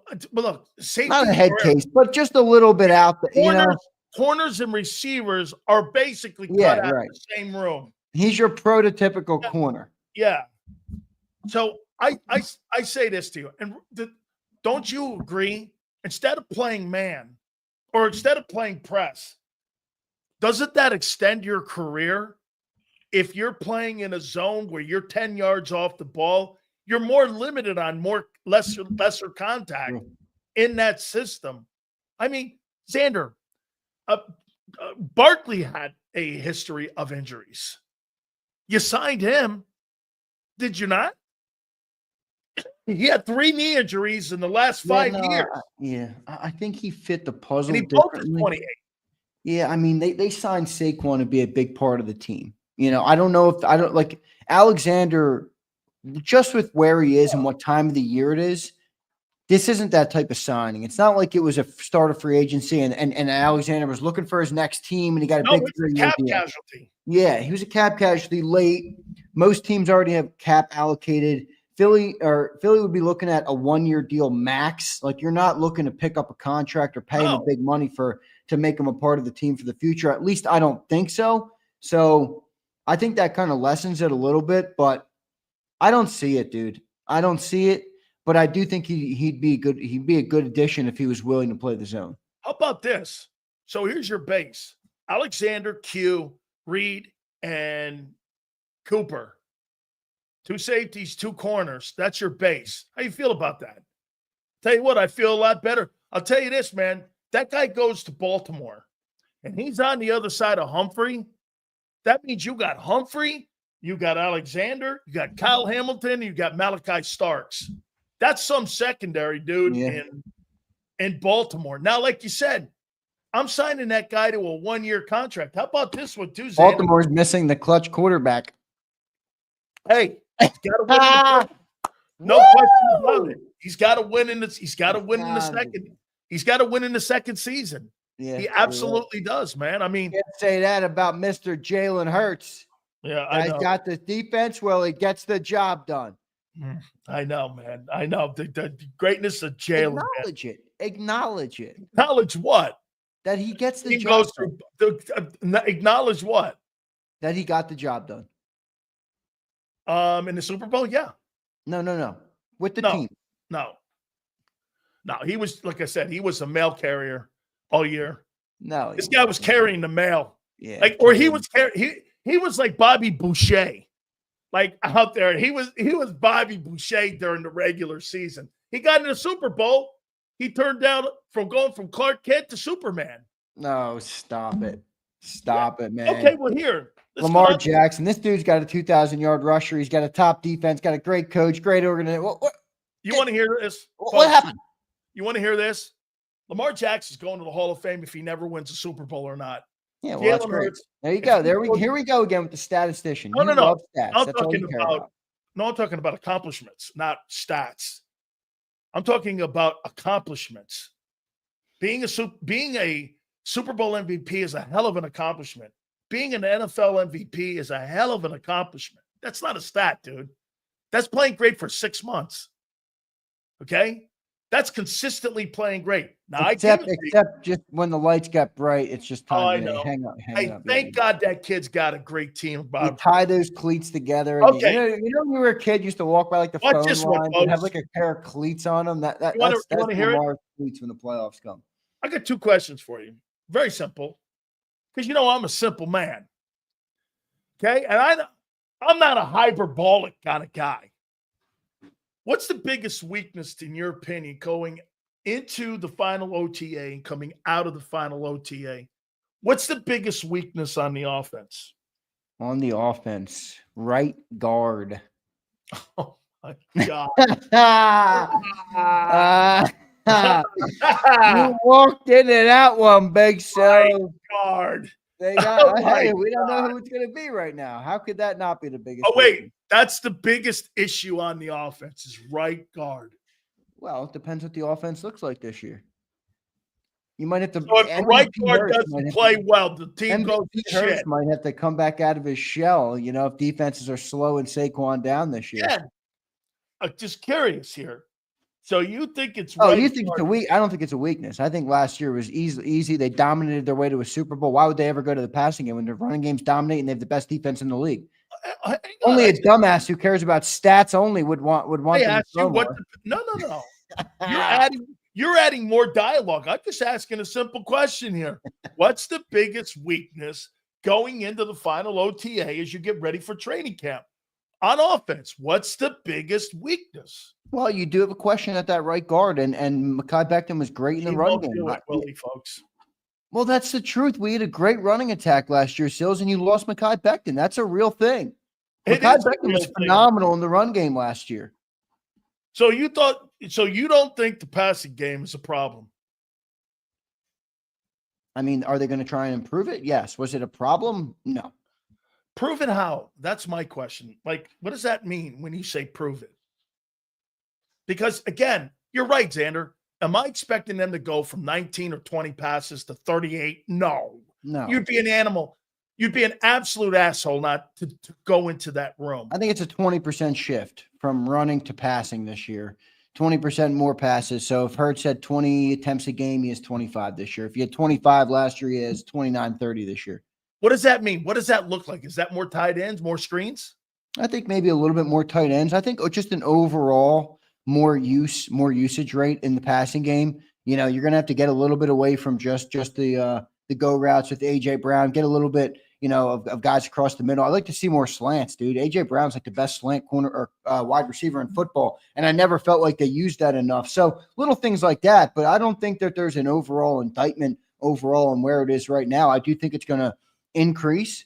And if it increases, I think you're going to see it close to a 22S Jalen Hurts that puts him back in the MVP conversation, because as much as we all love Hurts, he won't be in an MVP conversation playing the offense that we played last year. It just doesn't call for him for that. That's why Saquon Barkley was in the conversation. So if he is going to get back to that MVP form, that's what it would look like. But I'm not overly concerned about it. I do think, though, naturally it's gonna go back toward passing a little bit, just because teams are gonna prep for Saquon. How about more over the middle of the field? You think that's going to be more of a target where? And again, Xander, maybe it's just moving the passing game around a little bit. How about this too?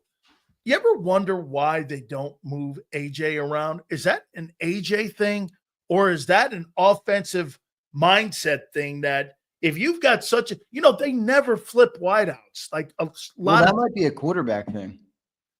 Oh, flipping sides is one thing, which they have done. But What about putting AJ in the slot like Dallas That's does? what I'm saying. It gets I don't less see ability. that. That I think is more of a quarterback thing. And I don't think it's a knock. I just think it's a preference that Jalen doesn't prefer the middle of the field. He doesn't find the slot receivers often. He's a scramble guy. Jalen is a moving playmaker quarterback. We're never going to turn him into, and anybody that wants to turn him into that, not that, is going to be upset. He is a mobile playmaker. So he thrives in playmaking down the sidelines and outside the hash marks. He does throw the ball over the middle occasionally, but they're not going to put A.J. Brown over in there. At least I don't think so. I think it'd be effective, but maybe not with the Jalen Hurts style of play. You know what I mean? He plays the game outside the numbers a little bit and makes a lot of plays out there. And by the way, the one thing I love that John always says is you don't want to take that away, right? No. Like you want him to get improved at other things, but you don't want to take away his sword, his best attribute, which is playmaking when plays break down. So how do you gauge building on that while also working in other parts of the offense? I think that's probably the reason they don't move A.J. Brown inside, but I wouldn't be opposed to it.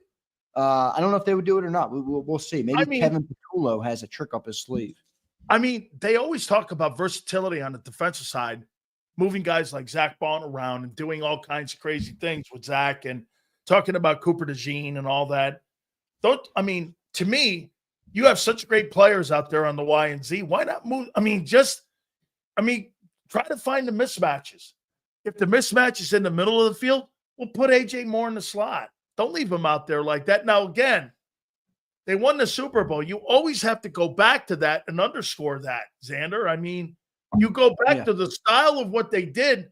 You don't want to start doing stupid shit where you're out thinking and overcooking it. You know what I mean? You don't want to go crazy. But like you say, you want to evolve it, right? Yeah. I think naturally it's going to evolve, right? And I think the team will allow the flow of the season to dictate that in a way. Just like last year, it was dictated that they became a running football team. All right. The defenses were figuring out how to slow them down in the passing game. They couldn't quite get it working. They were missing A.J. Brown for 3 of those games, which in hindsight is why it was an overreaction. But once the running game worked so good, they never pulled off it. Even with A.J. Brown bitching, even Devontae Smith made a remark, we're not passing the ball well right now. They never moved off it because they didn't need to. They simply were dominating teams. Actually, the only time that they did move off it, it felt like it was manufactured, and that was the Pittsburgh game when everybody – remember, that was the week after A.J. said the thing to the media. Everybody went nuts. And then after the game, Jalen showed up in his Kango hat and said, "Is that what you guys wanted to see?" So it even felt manufactured, but it did show that they can do it. Now, this year, I think it's going to be the opposite. I think it's going to call for them to go back to passing just because they're going to load the box and force Jalen to beat them, and Jalen can beat them, just like he did in the Super Bowl last year. This is what and where I'll go with Hurts. And you tell me if you agree or disagree. One of the things, if you go back, and I occasionally go back and watch YouTube highlights of particular games, don't you think he's much better in up-tempo? Like when they go quick tempo, man, they fucking go right down the field. They keep that same personnel they have on the other side on defense. Like they did it in the Ravens game. They did it in the Washington game. They did it in the Ravens. They did it Steeler game. And they did it in the NFC Championship game. When they go quicker and up tempo, he seems to be more fluid in the passing game. Yeah, I agree with that. I hear them talking about how well he looks now. Yeah, okay, that's great. But what does that mean when it comes to a game plan? Does that mean they're going to implement it more in the game plan because he looks good in helmets and shorts? So, I'm looking, that's great. But what does that entail? I don't think they're going to tell us or show us. I hear Nick's going to talk tomorrow. Nick's not going to say shit. Vic, he'll say shit. Now, this won't. All right, let me go to the other side of the ball.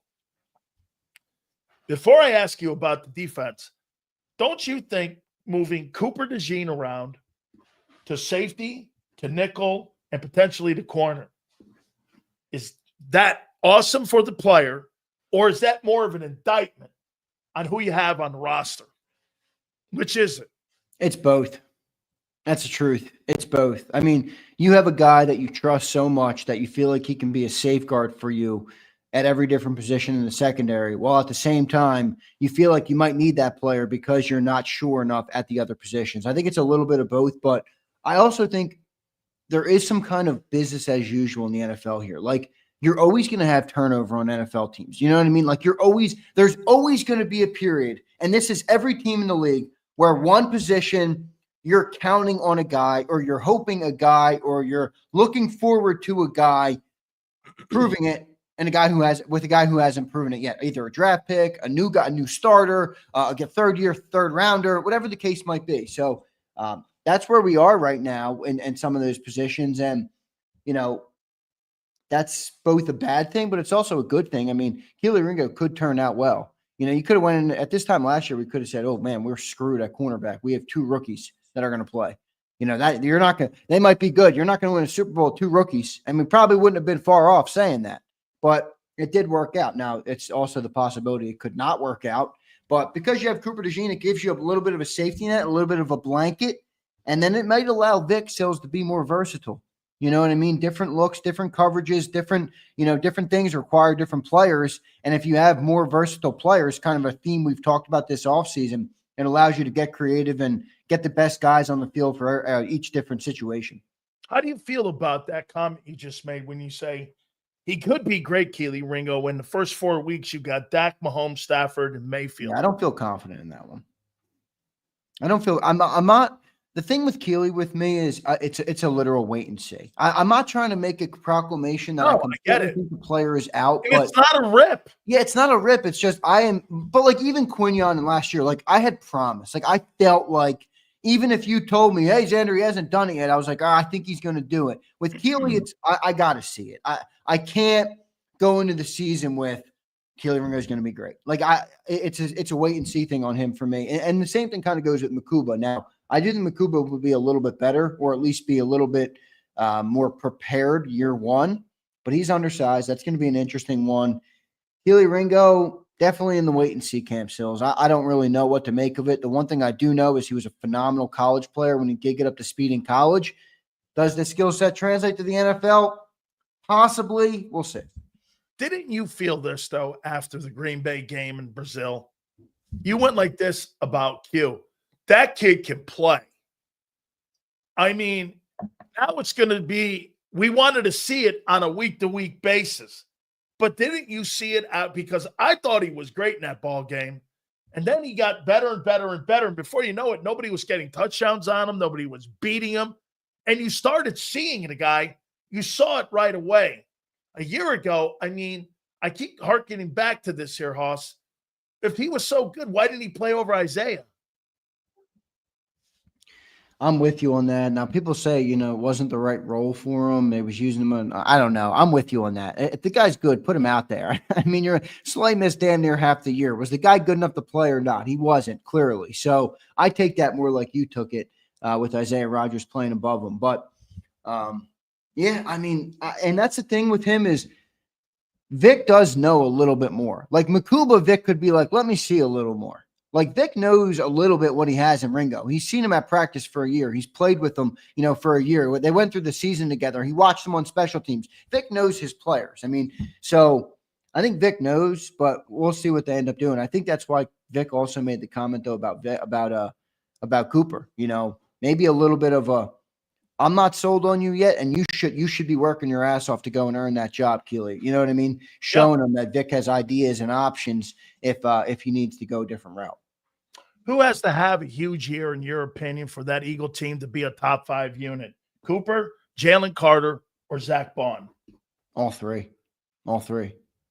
I mean, so something that we talked about and that we debated about this offseason was when you said you got rid of damn near half of your defense that was number 1 in the NFL, and I said to you, we're going to be okay. Well, part of me saying that means the young guys who are good and ascending, they have to continue to ascend. If they don't ascend, we're at a stalemate and we're going the other direction. And as soon as you're not going this way, you're going this way. And that means you're dying and getting worse. So Nolan Smith, Jalen Carter, every single guy sub 26 on that team that's ascending player must take a step forward this year to make up for the losses of the guys that they have lost. Nolan Smith and Jordan Davis. have to show up, right? I They think have to take a step forward for them to be a top 5 defense. Nolan Smith needs to be a beast this year. And I think the biggest one, Sills, is still Jalen Carter. Because while I don't worry at all about him being a good player, that's not my point. It's this defense can thrive and everybody else's job becomes easier the more dominant that player becomes. You hear a guy like Jeremiah Trotter, obviously an Eagle legend on the radio saying, I've heard he doesn't really know how to play the position yet. That's not a knock. That shows you this guy is so effing talented. He moves players and dominates games without really having his feet under him yet. So take that next technical step and become dominant every play. I think that helps Ajomo, helps Nolan on the edge, helps Jordan Davis, helps Jalen Hunt, helps your linebackers, whoever's playing next to Zach Bond. So I think he really has to continue to dominate at the front, and that'll really help the rest of your defense. And the other guy still is Zach Bond, man. I mean, Zach Bond, it would be fair for a non-Philadelphia fan to say, well, let me see it with Zach Bond. That was 1 year. Yeah, it's 1 year. Right now, we're Philly. Now, most of us in the chat, me, are Philly fans. So we're going to say Zach Bond's going to be great. We watched him all year long. And I agree. I mean, I watched too much of that guy being good to think he wouldn't be good. But he does have to continue to do it, and continuing to do it can sometimes be harder than doing it first. So let's see what he can do, too. He's got to play at a very high level this year. One of the very few win takes by RC3. Yeah. Dude, if he's Fred Warner, your defense is set for the next 5 years. Yep. We're good. Now, the only reason, Xander, that I'm not going to call him a one-year wonder, I saw it every week for 17 consecutive weeks in a regular season. That guy showed up every fucking week, and he was so good dude, right? Was he not? Name me another guy on the football team. Would it not go like this? The two most consistent football players on your football team a year ago were Zach Bond and Saquon Barkley. Yeah, I agree with that. Every week, right? Every week. You could probably throw some of the offensive linemen in there, but I agree with you. Like Mulata. You could probably. Well, Jordan, it's hard to clump them all together, but yes. Those two guys, and you could make the argument, right, that Zach Bond played from week 1 all the way until week 20, I think it is. Remember after week 1, we were like, holy shit, where did this guy come from? Basically said there's no way he keeps this up all year. No way. Yeah.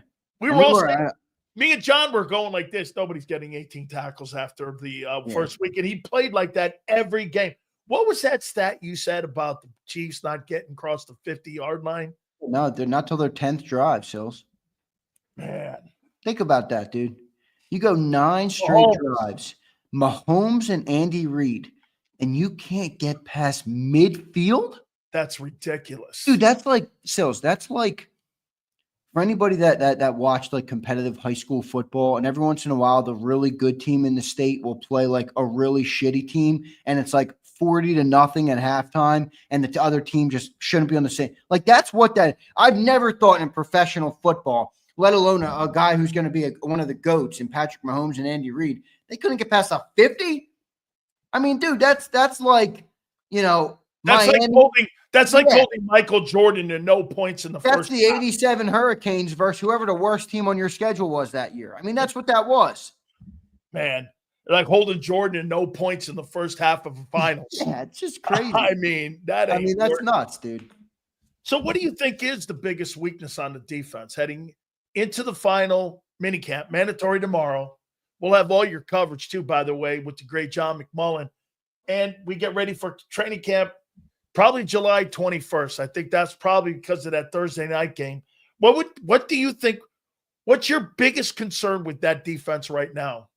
So I think my biggest concern is edge rusher because of this. I don't know what type of players they have there in terms of depth, and even the starters have question marks. With the secondary, I feel like there's at least more depth there. Now, maybe they stink, but I do feel like there's more bodies. Like, Sills, let me run you a scenario right now. If Nolan Smith got hurt, you're looking at Jalen Hunt, Josh Uche, Ojulari, and that's it. And Patrick Johnson. Very limited. That is like, and here's the thing. everybody's going to say, oh, don't say what if an injury. And I agree. I don't like to play that game either. But last year, Brandon Graham got hurt. Last year, Bryce Huff got hurt. Last year, Nolan Smith got hurt. So 3 of our edge rushers sustained an injury last year. This isn't uncommon for that position to get injured, at least beat up throughout the year to some extent. So my biggest concern is that because, dude, if you got one issue there, you're screwed, I think. Now, even if Jalen Hunt's a great player, like I just said, Nolan Smith goes down or Jalen goes down, now you're relying on legitimate one-year Temu signings to try and get home and keep your Vic Fangio defense humming. I don't know about that. You know, I feel better about Vic with the versatility of Coop and Quignon and some of the guys he has back there. Even Reed, you know, that's 3 guys I'm pretty confident in. You know, the other guys can fill in the cracks. So I think it's going to be edge rusher. Here, you know what? I'm going to give you multiple because I'm going to cheat here on my own question. I'm not concerned about edge and pressure. I'm concerned about edge and setting the edge. You understand what I mean? Can you keep the defense integrity like you did a year ago? Because, Xander, you weren't great pass rushers. You were good pass rushers. But what you were really good at was setting the edge. Folks, you know what Xander said to me one time? I think it was in the first 3 weeks. You went like this. Jalen Hunt's a liability. You see him getting washed down into the pile. He's creating all this edge out there. They put Brandon Graham's ass in there, and that shut that fucking shit down. I mean, all of a sudden, that thing kept. You're sticking a bad Jalen Hunt take on me? I don't recall saying this. No. I'm talking Huff, I meant. I'm sorry.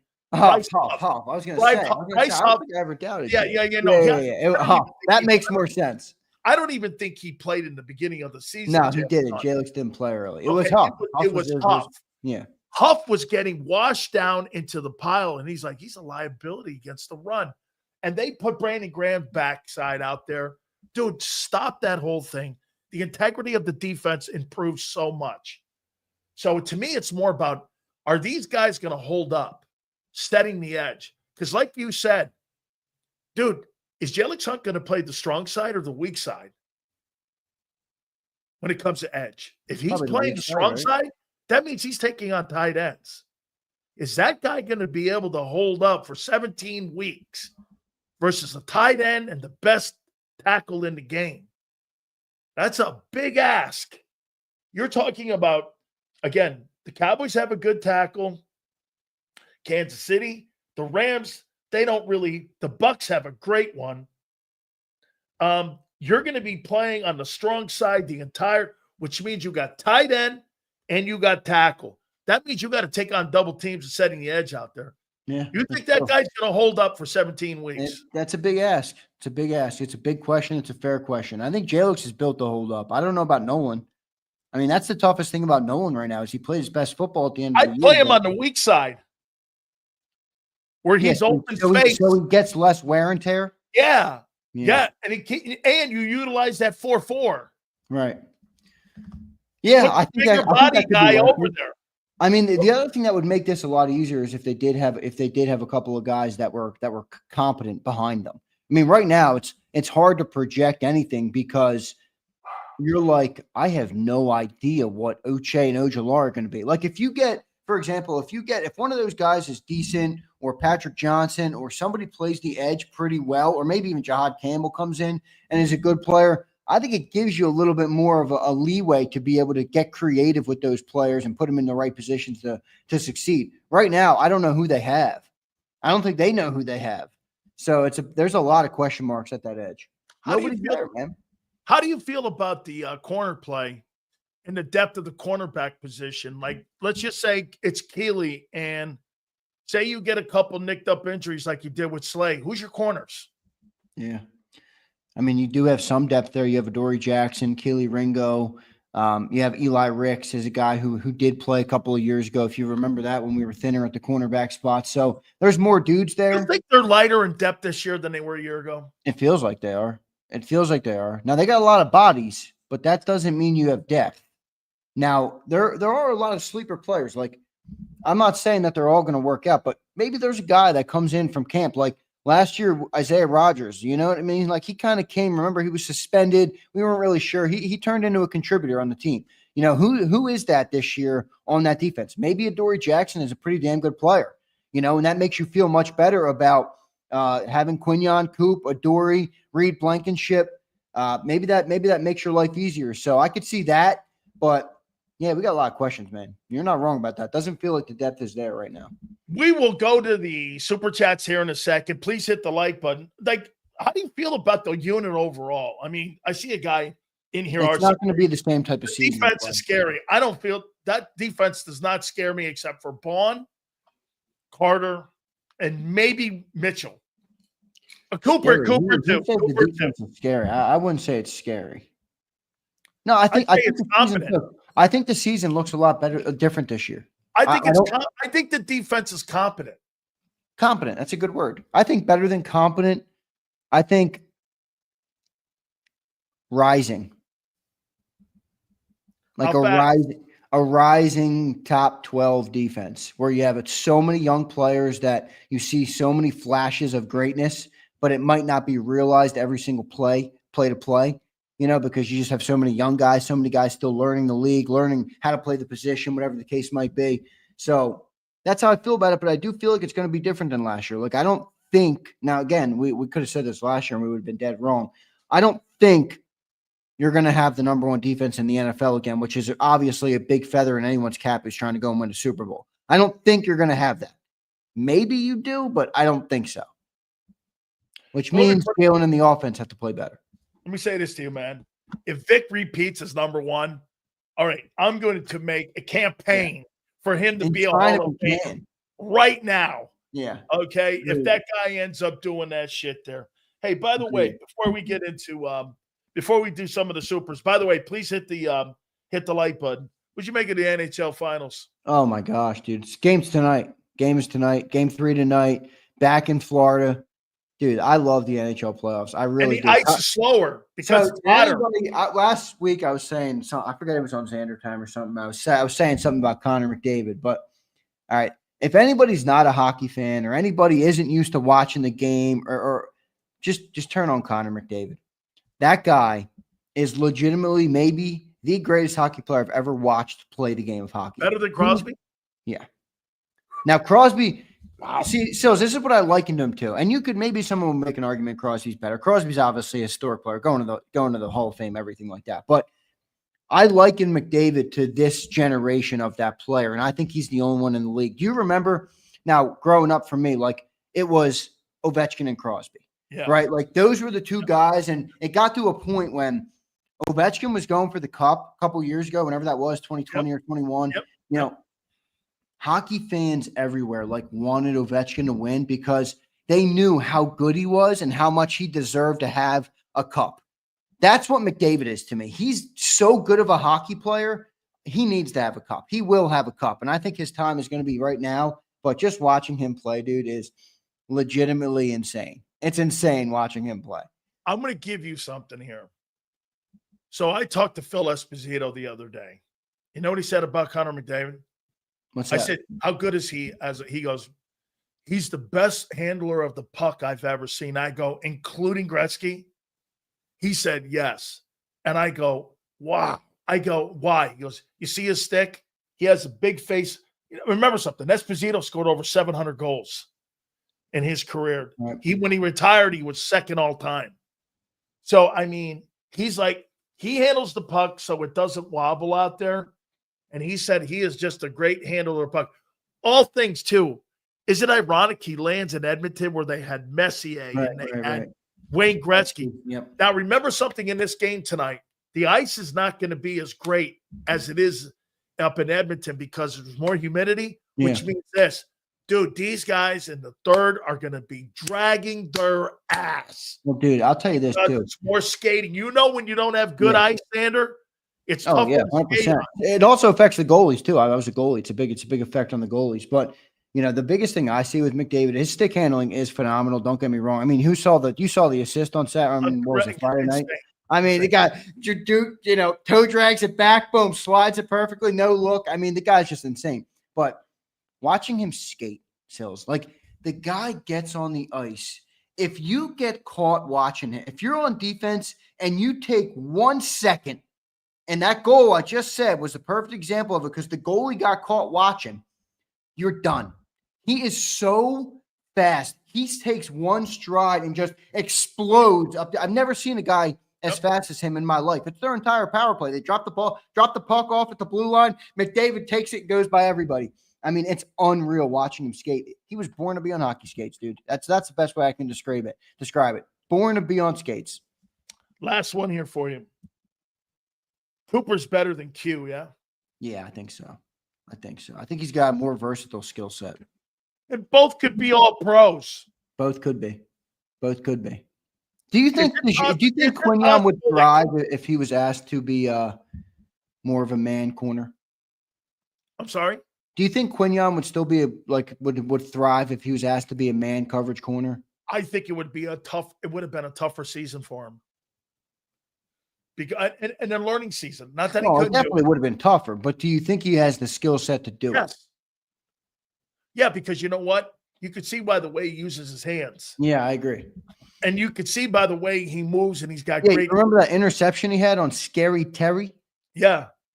Yeah. Terry's like the opposite of scary. The 10th best receiver in pro football. Who's he scaring? He's like the scarecrow at the first grade art museum. He's got a great scary. And remember, Devontae's like the 18th. No, okay. So yeah. Like the 18th. All right. Worst take of the year with that. Yeah, he did play man in college, Leon. He did. He also Zeal. What's up, Zeal? Can you imagine if the mainstream media shilled for hockey the same way they do for soccer and women's basketball? Whew. Wow. It'd be a lot bigger, Zeal, because it's actually so entertaining. I mean, I've never seen anything like it. I mean, JJ Watt was even like commenting on it during the game. He's like, this thing never ever doesn't deliver. It's so true, especially the playoffs. Watching the NBA Finals, the lowest rated NBA Game 1 final since 1988.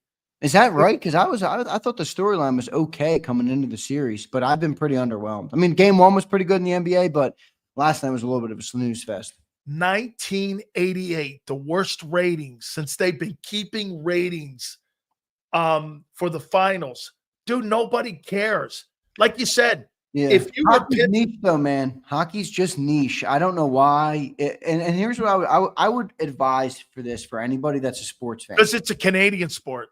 Well, it's a Canadian sport, but it's also, I think it's just the nature of the game. It's harder for the average American harder to watch the puck. Yeah, but it's also harder for the average American kid to come across the game of hockey, right? Like you go outside in any schoolyard in the country, right? For first graders, they're playing football or basketball at recess. Yep. That's what they're doing, So I think it's just harder. It's a niche sport, but I'd recommend this for anybody.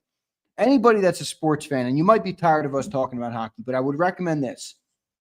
Go to a hockey game in person and sit as close as you can. You can get a cheap ticket to many games in Philly, wherever you are. If you're there, I think you'd have a much different perspective on the game than if you watch on TV. It's one of the best sports to attend in person. It really brings you up close to it. They're the greatest skaters in the world. And you're mesmerized by them. So I would recommend every sports fan because I think they would enjoy it. Now I was a Rangers fan growing up, and you go to Madison Square Garden, that place is unfreaking believable. Just go to a game in person. I think you'd really like it. I really do. I think you'd like it. Xander, how about this? Would you be shocked if I told you my wife's been to 65 NHL games? Wow. 65 or more NHL games. Yeah. And I might be cutting her short because I know she's been to more NHL games than she's been Tampa games? Tampa games. Tampa and Panther games. Tampa, hey, man. When I was doing radio down when they had like Martin St. Louis, Vinny LeCavalier, that was a great just team. got Stamkos too. Yep, Steven Stamkos. Okay, they got those guys. Yep. Leon says, more likely to get defensive player in the year in 25, Coop or Jalen Carter? Probably Carter. Carter. Absolutely. He's got to be a game wrecker, though. For him to be the defensive player of the year. He needs more stats. Let's be real. It's a stats award. More so. Not entirely, but you have to get some to be in the combo. You can't just have Philly see you dominating every week and nobody talks about you nationally. See, he's got to be around 8 sacks, 50 tackles, and that defense has to be in the top 5 for him to win it. I agree. If that's the case, he wins it. Cooper would be a big ass too, but he does have the skill set.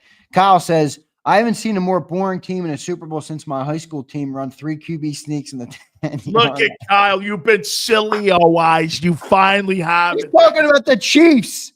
Oh, the Chiefs? Oh, my bad. Excuse me, Kyle. Terrible take. Terrible. What do you mean? They got blown out. Hey, Kyle, I couldn't believe they got murdered like that. Oh, I could. I just could not believe Team, you that. doubted all year long. Did the ass whipping. Christopher Michael, been saying to bring in pass rush. Bring Trey Hendrickson in. No way. Expensive. I have no interest. Christopher, here's the problem with Trey, right? Super expensive, one, but does he even fit what the Eagles want? Like, he's a great sack guy, but look at what they did last year. They were the #1 overall defense, and Josh Sweat was their leading sack guy with 8.5. Like, I don't think that's the skill set player they're looking for. Now, Trey does do everything well, so all I can remember though is Fred Johnson giving him the business, and that's tough for me to move on and pay $35 million to. But hey, I know it's just one game. let me take a look at something here. Let me do this here. And I get asked this question all the time, Xander. What about Trey Hendrickson? He's cheaper. Go down that lane and go down and get him. But I look at that guy, man, and I'm like, what were the Bengals ranked against the run last year? Can somebody tell me what they were ranked against the rush? Because I don't. Here we go. Okay, so rush defense a year ago. Here we go. Here's total defense. The Bengals were 25th. Then pass defense, the Bengals were,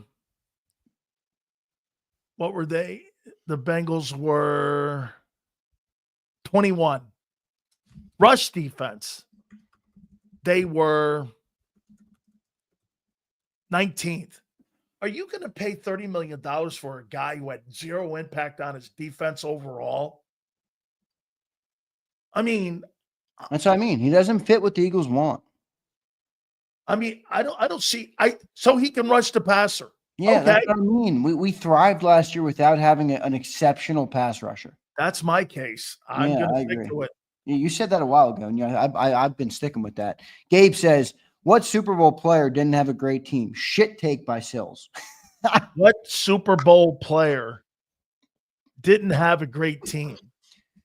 I'm not sure what by Sills, he says. What's this? I'm not sure what you're talking about. I don't know what he's saying. I just don't either. I have no idea what the fuck he's talking about. So here we go. Here's another one. How much did Howie bring in Sproles and Barwin to the office to help his football IQ and assessing skills? Okay. All right. Did you send that thing off? Wait. Xander, did you send that? Yeah, okay. What are you talking about? Did I send it? When have I ever not sent it? I got that. Brian Pumper says, we don't need anybody. Line up my 7th heaven in Sydney. Let's enjoy the ride, fellas. We don't need another goofball like banana pudding at corner. Yeah. Come on, man. Brian. Why is Brian Pumper so optimistic on Keely Ringo? I don't get it. I don't see it. Okay. The guy was also down on Jalen Hurts, who was a Super Bowl MVP, so you can't trust that guy. You got to put him in the top 5, man. Brent says, Xander and Sills, can you tell me which #1 receiver performed well against Q? Please don't say it's a zone. When Q went down in the Rams game, you saw which side. It is the zone. It is the zone. It was the unit. It was he's right, though. When Q went down in that game, they attacked him. They attacked that side of the field. Okay. I mean, you play zone corner. Yeah. I mean, Prince, you can't just because he did really good in the zone, but you can't really, he was his own corner. I mean, he's not a man corner. But to answer his question, which #1 receiver performed well against Q? None. I don't think any. I don't remember any wide. Was there any wide receiver at any time a year ago had a good game against that? Lockdown. Oh, Keely Ringo. I can't wait. Hey, you know what'll make for a good season? If Keely Ringo is your starting corner. That will make for an entertaining season. Oh, boy. Oh, my God. I can't wait to see. Oh, my God. You know what tomorrow is? Tomorrow is content heaven. Why? You know why? Because Nick Sirianni's talking tomorrow. Holy cow, I can't wait. Only Sileo could get content out of that dude. Oh, That no, dude no, no, doesn't no. give you Angelo shit. coming up can too. Oh, Okay. yeah, Angelo could too. Angelo could too. Okay. I agree with that. All right, Sills, good show, brother. I think we got all our super chats. All right. I appreciate you, brother. Thank you very much. Don't forget, freaks, to check in with my boy Big Z. All right. Thank you, Sills. Later, everybody. You got it. Make sure you guys hit the like button here. You know, we're going to take a time out before we get our friend Angelo Cataldi on here. Hey, folks, don't forget our good friends at Morgan & Morgan. John Morgan, I believe, was coming on tomorrow. Now, let's read this before we go. We have 2 unproven pass rushers, and 1 is injured and small for DE. We have plenty of picks and how we can make it work. Going to have to make a move. For what, though? An A move, a B move, a C move? I mean, for what? Depth? Dude, Trey Hendrickson, I'm not interested in. It depends on what the money is. That guy's going to want $25 million. They're not going to pay that. That's why the Alexander deal is going to be tough to swallow. That's going to be tough to sign, too, because if he clears free agency, you're going to have a bidding war for him, and it's going to be around $17 million. Okay, I mean, that's a lot of money. So, trade for Walker, they're going to want draft picks, big picks, 3rd, 2nd. He's the number 1 overall pick. All right, let me do this. Our great friends at Morgan & Morgan, John Morgan, folks, he's so proud to be part of our program. And we're so proud to have them here with the show here. They are number 1 in America because they win. We have attorneys coast to coast from Philadelphia to Los Angeles defending families across the country. This is exactly what they do. I told you about that family that got $30 million settlement. And you're talking about a family was initially offered $650K in settlement. They said, no way. Or the family down in Florida got $12 million, and a family was offered $350K. That's what makes Morgan & Morgan special. They go and get what families are deserving of. And by the way, they don't get paid unless you win. Simple as that. Go to forthepeople.com/big sales or pound law 529. That's forthepeople.com/big sales or pound law 529. And do me a favor, you tell them Big Sales sent you. This is Eric. When he got injured in a car accident, he called Morgan & Morgan. He not only gets a lawyer, he gets trial lawyers like Sam and Jessica, who are in it to win it. He gets his own investigators with briefcases, leather ones. And if you ever have questions, our customer service folks keep things rolling. Injured? We're your army. Morgan & Morgan, America's largest injury law firm. Your financial future is on the line. Are you ready for what's next? At Leone & Company Wealth Management, we help young professionals, business owners, and pre-retirees navigate the complexities of building and protecting wealth. For young professionals, we'll help you grow your wealth, plan for your future, and make the most of your hard-earned dollars. For business owners, we provide strategies to protect your company, manage risks, and create a lasting legacy for both your business and personal wealth. For pre-retirees, we'll design a plan to secure your retirement, ensuring you can live comfortably and confidently in your next chapter. Whether you're just starting out, managing a thriving business, or preparing for retirement, we're here to help you take control of your financial future. The first consultation is on us. Get the advice you need without the cost. Let's make your financial vision a reality. Take the next step. Scan the QR code to schedule your free consultation today. And of course, go Birds.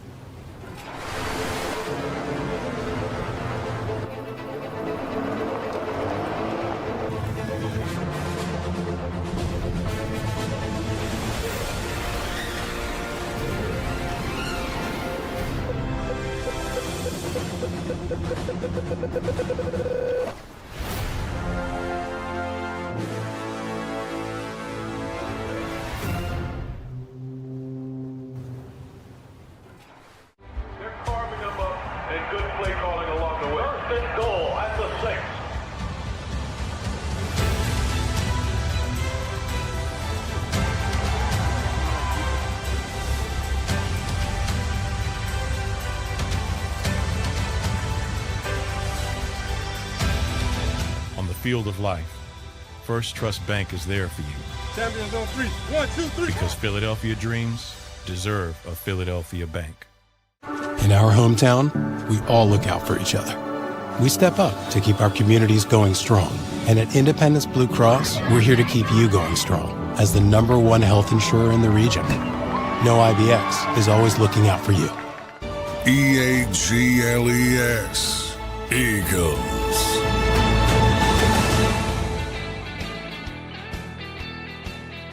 Big Sales, please hit the like button. We appreciate you guys coming aboard. Angelo Cataldi will join us here in a couple minutes.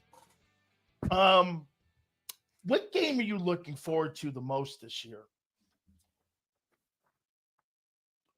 Here.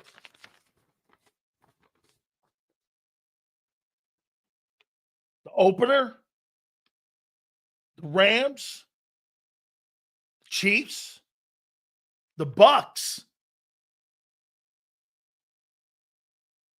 the Commander games, the Week 17 Josh Allen, Week 11 Detroit. Which game? Bills?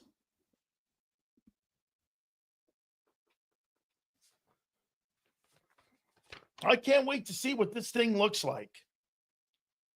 All right, so I got to tell you, man. So last week we had Howard Eskin on. And I'm going to try to do something here. I don't know if I can make this happen because I don't know if this ever happened. You know what I would have done? Angelo had a guy who I'm going to tell you, I had many run-ins and I didn't even work at WIP. His name was Tom Bigby. Man, I could not stand this guy. He hated me and I hated him. Every single time we would talk. You know, I'd like to have you, but you're kind of an asshole. And I'm like, really? That's kind of what I hear about you. And so I was one time supposed to follow Angelo. They had worked this whole thing out, Mark Chernoff and these guys. And I'm going like, yeah, man, this guy's got a red light where he talks about callers and shit. And if Angelo's like me, we're content guys. If the guy's good, I'm going to leave him on. If he sucks, I'm going to blow him out. There's no time on good content. Good content doesn't have time. Bigby's like, well, a minute, and he's out. And I'm like, that's fucking stupid. And he and I, it was never going to happen. Anyway, so I told Howard, I love Angelo, man. He goes, yeah, you two guys are alike. I said, listen, if I get Angelo to come on, and would you come on? And he goes, yeah. Because Angelo and I can't stand Nick Sirianni. He goes, you two guys are full of it. And I'm like, dude, I don't know, man. I think the guy's the best traffic cop I've ever seen in Philadelphia. He goes, this guy's a great coach. I'm like, great coach? You know the guys on the aircraft carrier that go like this and do this? That's what Nick is. He's like an aircraft carrier, or he's like the cop in the middle of Broad going like this when the lights are out. That's what he is. So without further ado, oh, by the way, I did get Howard to tell us something here. I can't wait to get Angelo's take on it. The legendary, by the way, I checked out his blog, and I think I saw something where the dumbass Phillies, it was something like that. Oh, no, the ballless Phillies. It was Phillies have no balls. That's it right there, right? All right, without further ado, let's bring in my good friend, Angelo Cataldi. Hey, Dan. How you doing? Did you guys ever have a round table on WIP, you two guys? Did you guys ever do a round table? I just did his podcast about a month or two ago. I watched it. Yeah, so we're in a good spot right now. I think we had tons of feuds over the years, but we are joined in our dislike of our ex-boss, the late Tom Bigby. If that helps you at all, anyone who worked for Tom, you're 100% right. When he's called somebody an a-hole, that's coming from a position of knowledge. He is the king of the a-holes in his day. And so believe me, we would disagree really strongly on Sirianni, but Sirianni's got a ring, so maybe asking wins that argument right now. I don't know. We got see the last couple of years, see what happens. How about this though, Angelo? I asked him about the salary, and I go, Angelo and I were like, well, it's comfortably above 10, and I go, so's 100 million. I said, tell me where we're going. He goes, he goes like this. It's 15. That doesn't make him top 5. It makes him, obviously they've doubled it and plus a little bit here. And so what do you make of that? I mean, they doubled the salary there, and supposedly it's 3 years. So 15 annually in 3 years, according to Howard. That's not great for a guy who just won the Super Bowl, but they don't think he's great. They understand something. They know he's not great. They work with him every day. He is a traffic cop. The less authority he has had in running the Eagles, the more successful the team has been. Yeah, when he came in, he was the offensive coordinator too. He was calling the plays. He was doing that. Within a few weeks, he realized, well, that's not going to work. I got guys here who are better at it than me. I'll hand that over. To his credit, I mean, he knows what he's not good at, which is basically anything other than the culture of the team. He's good at that. No one argues. These guys like playing for him. And there's a lot to be said for that in this day and age. But I'm an old school guy, and I think you also have to know how to coach. And I think that's where the X's and O's, I don't think, is his strength. And what they gave him, and they knew that if he went out and just, marketed his services to any of the other 31 teams, he would probably find out the same thing. Good, but not great. And that's where they are with him now. Now, I think he's in trouble this year because when they lost, they had a great offensive coordinator last year, and they went, all right, now what are we going to do? Let's bring in his Bobo, Kevin Patullo. And that means that, again, Nick Sirianni will have a lot more say in the game plan. That's not good. That will not work to their advantage. That's the way I'm looking at it right now. How about this, Angelo? Looks like to me that every time they've had success, they've gone outside the family, so to speak, to bring in somebody. And the guys that they have brought and had in the family, like the coordinator in 23, the coordinator they had to go out. And if you remember right, Shane Steichen, he was the only guy that had a year and a half with Jalen Hurts. And every other time they've gone from and elevated from within, whether it be defensively or offensively, it's not been successful. So again, I mean, should they have gone outside, so to speak, family to get themselves another coordinator to get a different perspective? This is what so intrigues me, that they had a very similar situation with Doug Peterson. And Doug wanted one of his guys. He wanted, I'm trying to think of the guy's name now. He ended up going somewhere else. And Press Taylor. Yeah, that's exactly what it was. And Doug said, no, I need my guy. I want a Super Bowl. And they went, you're not getting your guy. And then they parted ways after a bad season, but they parted ways. Sirianni gets in the same situation. And Sirianni said to them, I want my guy Patullo. And they say, yeah, which is surprising. I guess you got to fail with your guy before the Eagles hold you responsible. Now, he failed 2 years ago with Brian Johnson. That guy was not a good one. Got rid of him, brought in a guy from the outside, Kellen Moore, won a Super Bowl. Moore, of course, uses that to get a head job at New Orleans. Now you need another guy. I'm surprised they said yes to Patullo. I am surprised because of what you just said. Guys outside the organization seem to do better when Sirianni's the coach than guys that he brings there. We'll see. I have a feeling it's going to go badly. I have a feeling it's going to frustrate Hurts.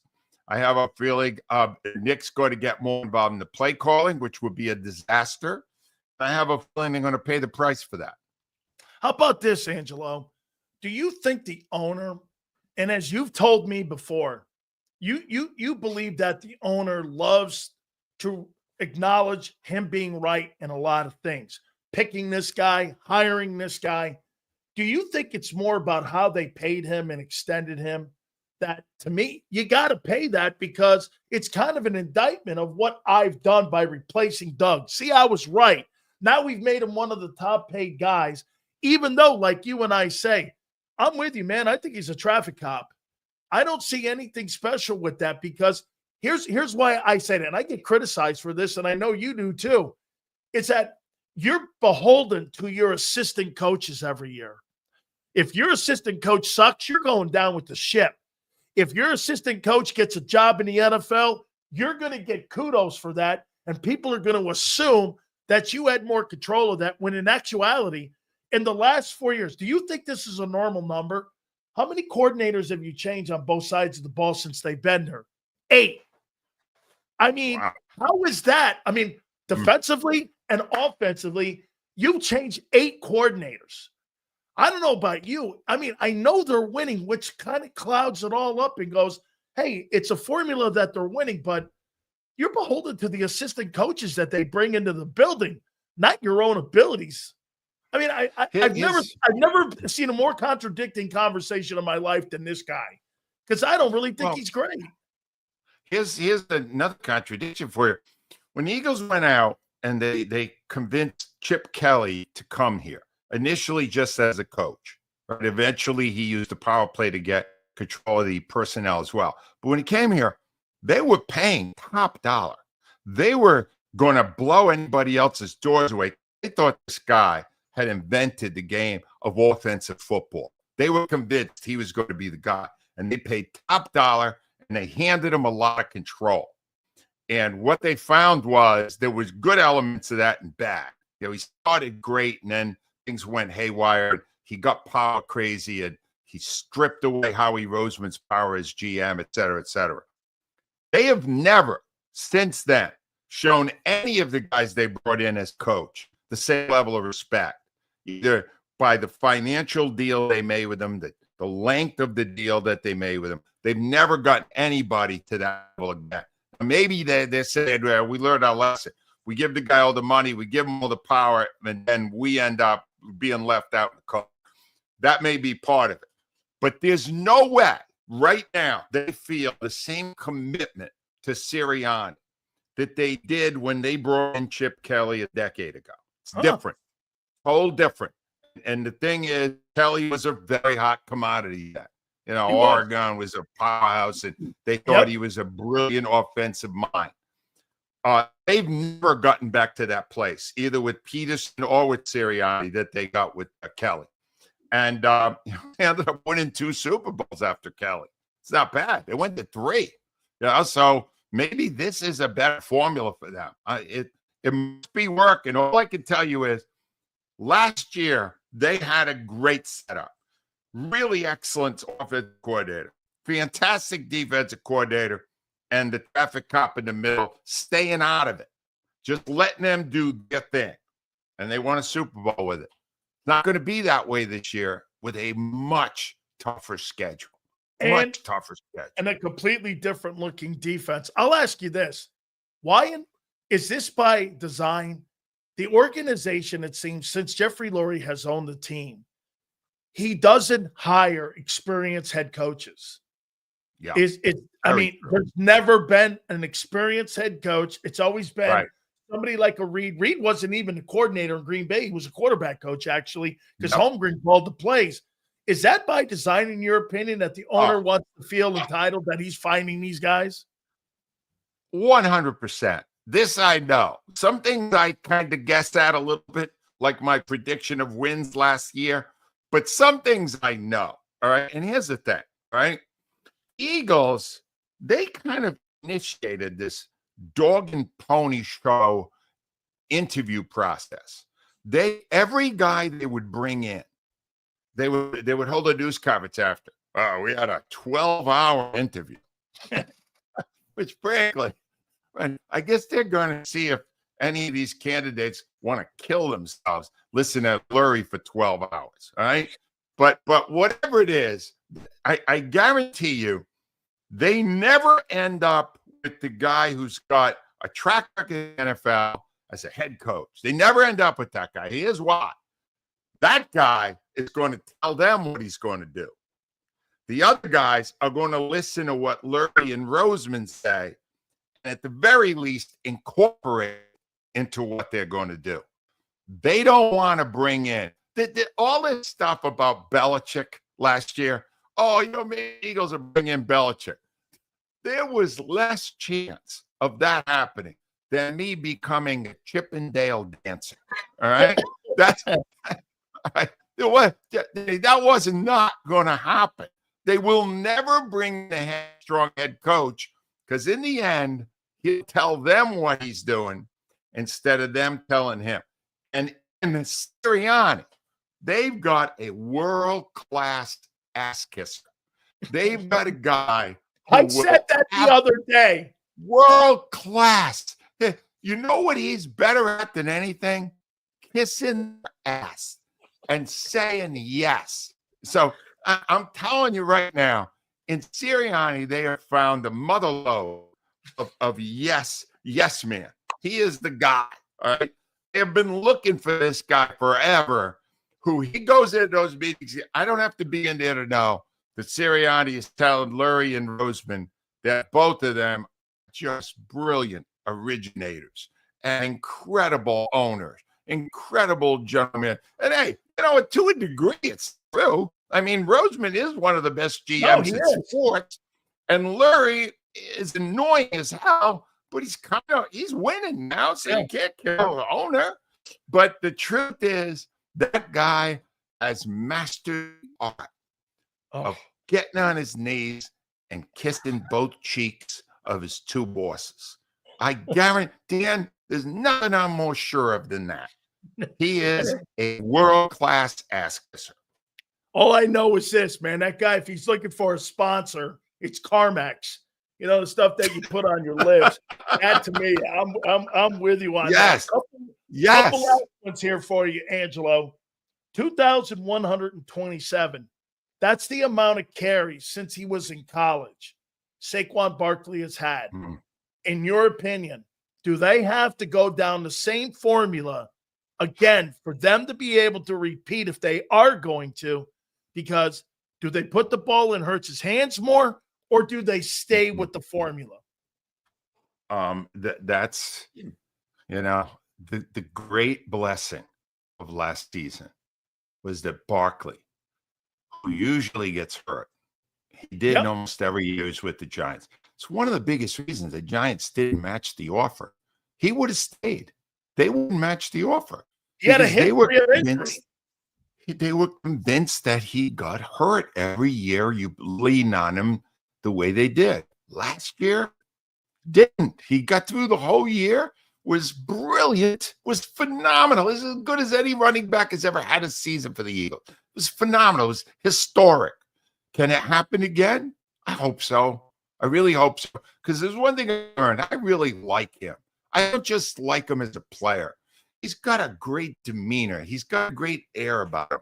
He's a real class act. And I hope he stays healthy. But if I were laying odds on it, I wouldn't give it better than 50-50 based on what's happened in many of his seasons prior to last year. And if he does go, and again, I'm not advocating to cut back on the times he touches the ball. No, I'm not. He got to play the way he played last year, and you hope for the best with it. But if he stays healthy, there's always a good chance he'll do some magical things that will win them big games because he's that good, and he's got a great line in front of him. Even without Becton, I wish they had kept Becton, but without Becton, they still be fine in the front line. And that's the biggest, if you're going in the whole year, Dan, that's the biggest question. Is he going to stay healthy the whole year? If he does, the Eagles are definitely going to the playoffs, and they're definitely as good a team as Eddie to win it all again. But without him, no, not nearly as good. No. If they lose Barkley for any extended period of time, their season's in trouble here. I have to ask you, Angelo. I went over to your blog. Now, before I ask you about what you wrote, I'm going to ask you about Bryce Harper. Bryce Harper to Angelo Cataldi has been what in Philly? What's that again? You put Bryce Harper in the same sentence as me? No, well, no. What has he been to you? What has he been to you? He's a great baseball player. He's a fantastic leader. He's got all of it. He's got all the ingredients that it takes to be a champion in Philadelphia, except for a manager. The manager keeps blowing his opportunities to win. And here we sit right now. Phillies lose 9 out of 10. I keep looking around. Remember, I came here in 1983. The day I got here, the Phillies fired Pat Morales as their manager. They were in first place. I looked around and I went, oh my God, this is my city. They fire managers in first place. How great is this place? No one has even whispered the hint that Topper, they like to call him Topper, Rob Thompson, Topper, might be in trouble since they're spending all this money. They got all the stars, admittedly, not with Harper at the moment, but Harper was there for part of this 9 out of 10 losing thing they're on. And no one in this media, they all love him. They get her. Yesterday, he's doing a news conference. I'm watching it. What am I doing? I got my choice, that or watch the PGA. So I'm juggling back and forth. And I'm watching it, and they go, one of them goes, very timidly, one of the media guys go, Rob, you think maybe you might shake up the lineup since you basically score 1 run every game now? And Rob looks pensively, and he goes, I'm thinking about that. I'm thinking about that. He's thinking about it. After they lost 9 out of 10, they got swept by the putrid Pirates. And now he's thinking about it. How many more games does he need Bryson start to not get on base in the leadoff spot before he gets him the hell out of there? How many? But he's thinking about it now. And they're all going, right now. He's Topper Malls changes in lineup. Oh, exciting. The guy stinks. He stinks. And he's still here. He blew the last year's players because he took out Wheeler at 100 pitches. Oh, my God. What a jackass. No one will hold him accountable. No one in the city. And it's a shame. It's a disgrace. If I were in the active media, if I were working at news, my column today would have been, is it time to get rid of Topper? Bring in somebody who may actually know how to manage? Would you want to fire also? Would you want to clean house with the Phillies? Look, Kevin Long, it's often happens with Kevin Long. He's good the first year or two, and then it kind of, all right, if you're the hitting coach right now, and that team is doing that, you should not be buying green bananas. You know what I'm saying? You may be, but I don't know. It's a different world now, Dan. The world I lived in, the media world I was in 50 years, if you were not succeeding, you were in danger. I don't know that that's true anymore. It's not. It seems like they've got all these they got like this little room where they put all these nerds in there with computers and analytics types.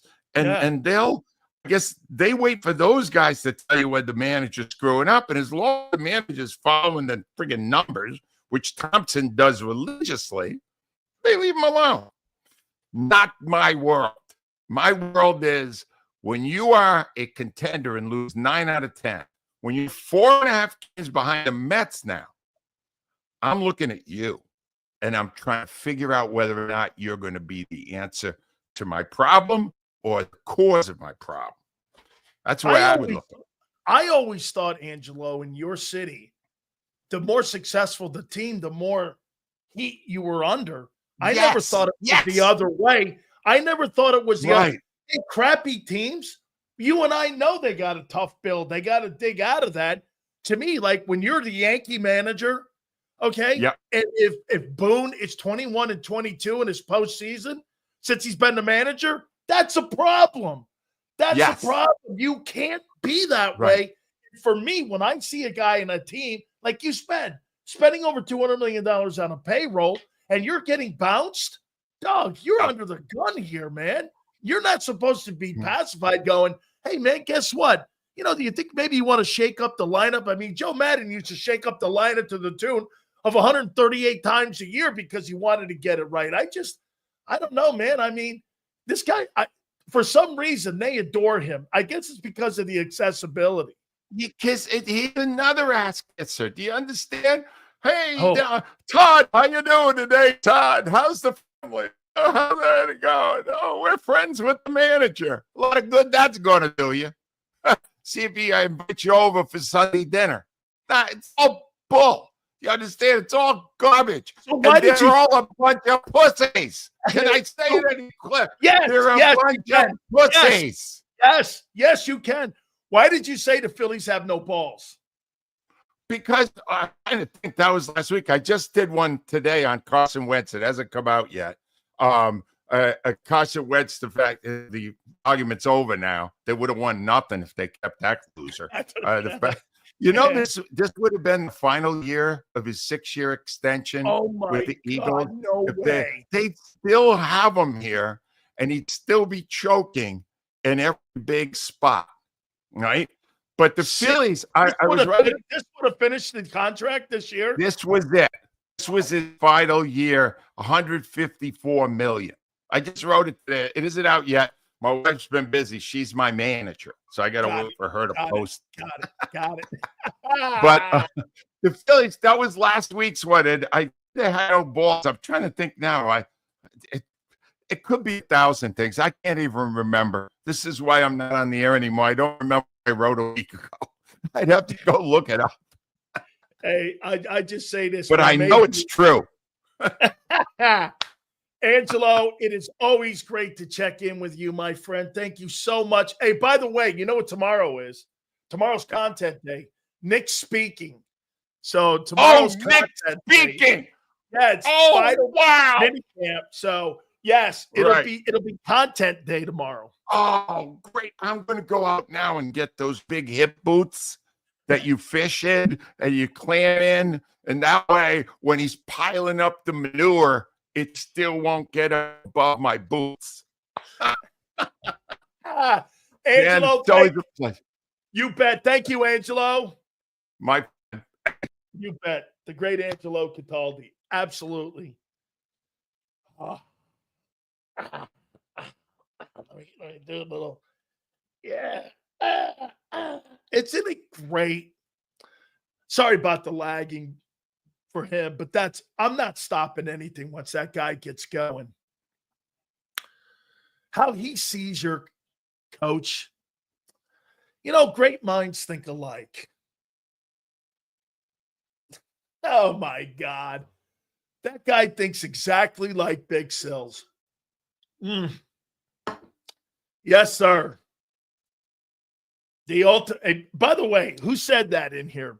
The ultimate ass kisser. Yes. CarMax is the new sponsor. Yes, he did pick 5 wins. Yes, he did. He owned up to it. Okay. Yes, he did. Let's see here. Speaking of dreams, hey. Hey,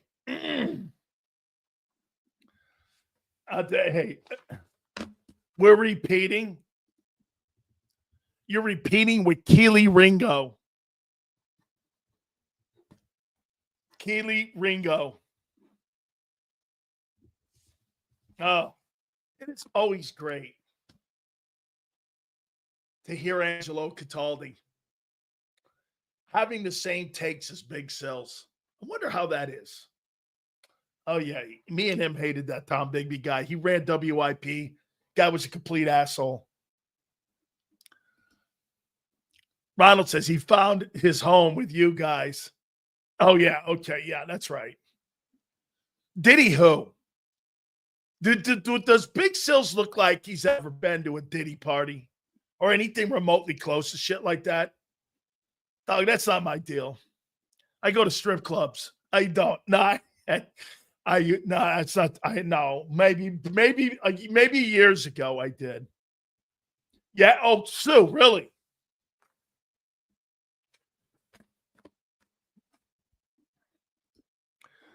Sills, how strong is the Ravens linebacking core this year, other than Rokan? I think that defensive football team looks pretty good.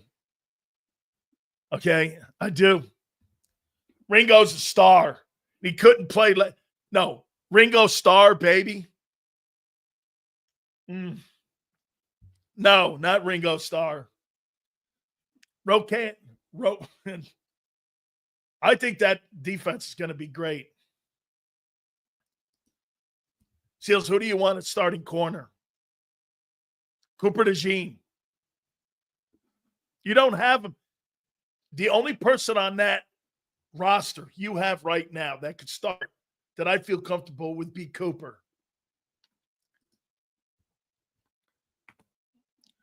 Cataldi's book sells on Timo for $2.99. Thank you, Twiz.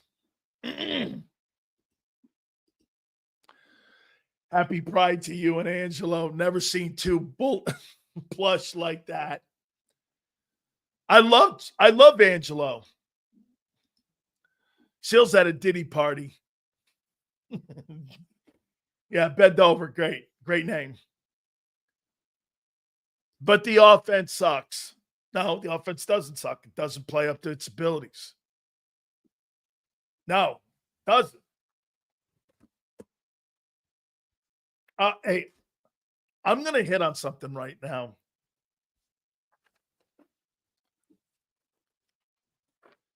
And if you've been if you've been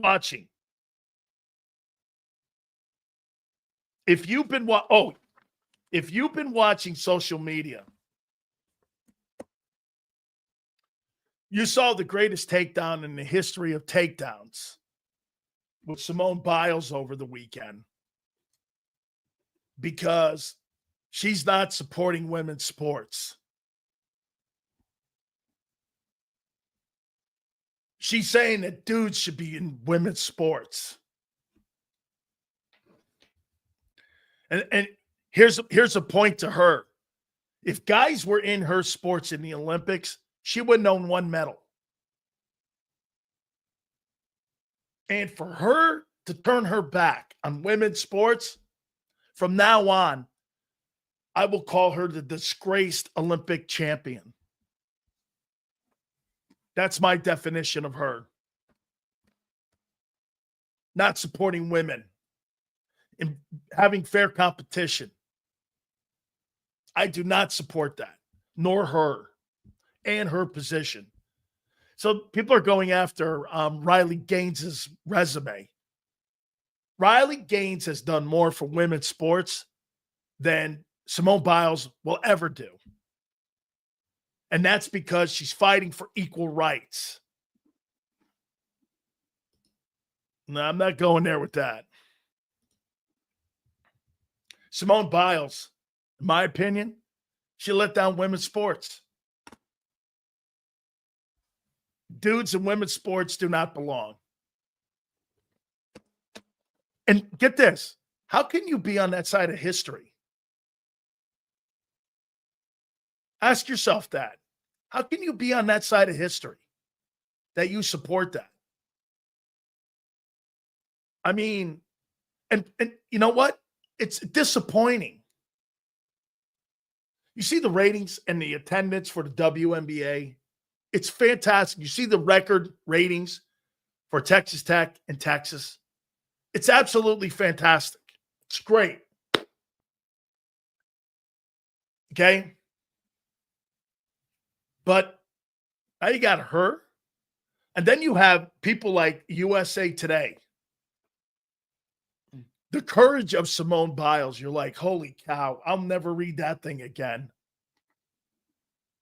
I'm disappointed in her because I have really great respect, or I did. She's gross. Equal rights equals equal rights. Leon, here's the deal. And I want to make sure I'm very clear on this. I'm not against trans people. I'm against a dude in a woman's sport having the ability to beat the shit out of a woman in a boxing match and sitting there and telling me that's sports when it's assault. Men get arrested in life for that. And you think that's fair? Any man who beats up a woman like that boxer did in the Olympics would be arrested for that. In the Olympics, they gave him a gold medal for beating that woman's ass. Only place you could get a gold medal, you and me, if we did that to a woman at a gym, we'd be arrested. And they would be calling us assaulting women. You'd be charged with assault. Yeah, both those are two gigantic losers. Right? Think about that. I mean, the only place in the world where you get away with that, beating up a woman, are the Olympic Games, and you got people like Sarah Spain or Mina Kimes attacking me and saying that you're homophobic. No, I just want it to be fair. And guess what they do? They call you racist or homophobic when you have a different opinion of theirs. Such a stupid conversation now. You have no leg to stand on. Beating the shit out of a woman and you're a man in a chick sport. Or how about like that runner in California that beat everybody by a full lap? You know what I'd like to do? I saw Clay Travis do this. This is awesome. Clay Travis has offered $250,000 to any man who makes a WNBA team or the Olympic track team or a gymnastics team. He's offered $250,000. I hope dudes take him up on it. Okay? I do. I hope they take him up on it. Terrible. I mean, they don't give a shit about Title IX. I have my top 5 NFL defenses that I'm going to hit on. We're going to reset, too, on the Alexander potential coming to Philadelphia. Total BS, man. I'm with you. 100%, Sills. Preach. Bro, you and me are this. We don't hate people. I don't hate trans people. I do not. Everybody should have an opportunity at, and maybe we got to figure out a different way for them to compete. Totally understand. But that's bullshit. You should appoint Angelo as your consigliere. He is. Any girl dad knows, and that's what I am. Okay? It makes my blood boil. It does too. Women work hard for little respect they get in sports. This discredits all women. And you take scholarships away. I mean, the people that I would hope would stand, Martina Navratilova on my X account at Dan Sileo show, I was like this. You get nobody standing up saying anything. And you know what she said? You're not going to. Okay? Ridiculous. All right. Hit the like button, guys. Our great friends at Morgan & Morgan. Over $20 billion in recovery for clients across the country. I mean, thousands of attorneys. The number one reason that Morgan & Morgan is number one is because why? They win. No other explanation about it. They win. Clients across the country, here in Pennsylvania, down in Florida, California. You see what happened with the fires? They went out there and they got reparations for families that had their insurance canceled. Morgan & Morgan went in there and they are getting restitution for those clients. And they could do the same for you if you're ever injured. Do me a favor. Log on to forthepeople.com/big sales or pound law 529. That's FORthepeople.com/big sales or pound law 529. And do me a favor. You tell them Big Sales sent you. This is Eric. When he got injured in a car accident, He called Morgan and Morgan. He not only gets a lawyer, he gets trial lawyers like Sam and Jessica who are in it to win it. He gets his own investigators with briefcases, leather ones. And if you ever have questions, our customer service folks keep things rolling. Injured? We're your army. Morgan and Morgan, America's largest injury law firm. Your financial future is on the line. Are you ready for what's next? At Leone & Company Wealth Management, we help young professionals, business owners, and pre-retirees navigate the complexities of building and protecting wealth. For young professionals, we'll help you grow your wealth, plan for your future, and make the most of your hard-earned dollars. For business owners, we provide strategies to protect your company, manage risks, and create a lasting legacy for both your business and personal wealth.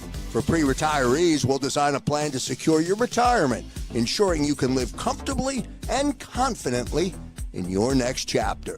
Whether you're just starting out, managing a thriving business, or preparing for retirement, we're here to help you take control of your financial future. The first consultation is on us. Get the advice you need without the cost. Let's make your financial vision a reality. Take the next step. Scan the QR code to schedule your free consultation today. And of course, go Birds.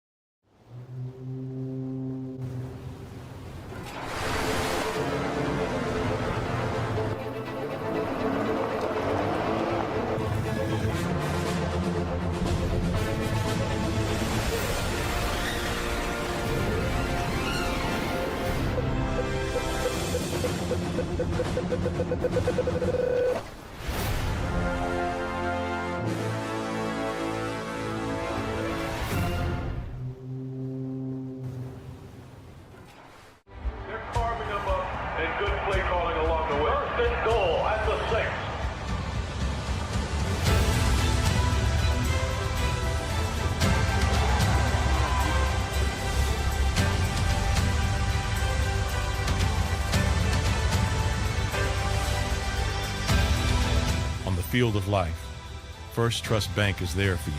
Champions on three. 1, 2, 3. Because Philadelphia dreams deserve a Philadelphia bank. In our hometown, we all look out for each other. We step up to keep our communities going strong. And at Independence Blue Cross, we're here to keep you going strong as the #1 health insurer in the region. No IBX is always looking out for you.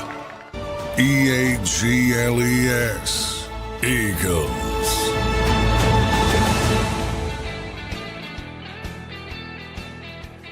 Hit the like button, folks. Appreciate you coming aboard.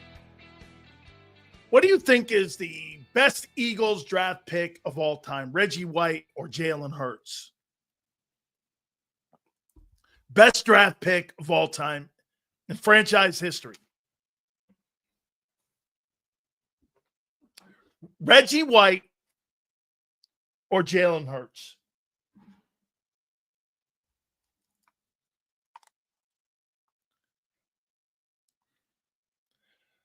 It's still a draft pick. Still a draft pick. I said, what is the best draft pick of all time in Eagle history? Jalen Hurts or Reggie White?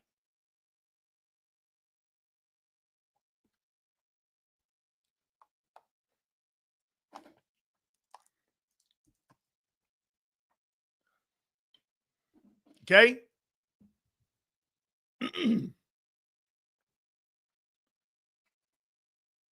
Reggie's the high bar. Okay? Now, I will concede this. The quarterback position is the most important position on the field, getting that right. Okay? Reggie is a spectacular player. How about this? What's more important, getting a spectacular defensive player or getting a quarterback who delivered a Super Bowl? Okay? Follow me there. So, you could change the question around.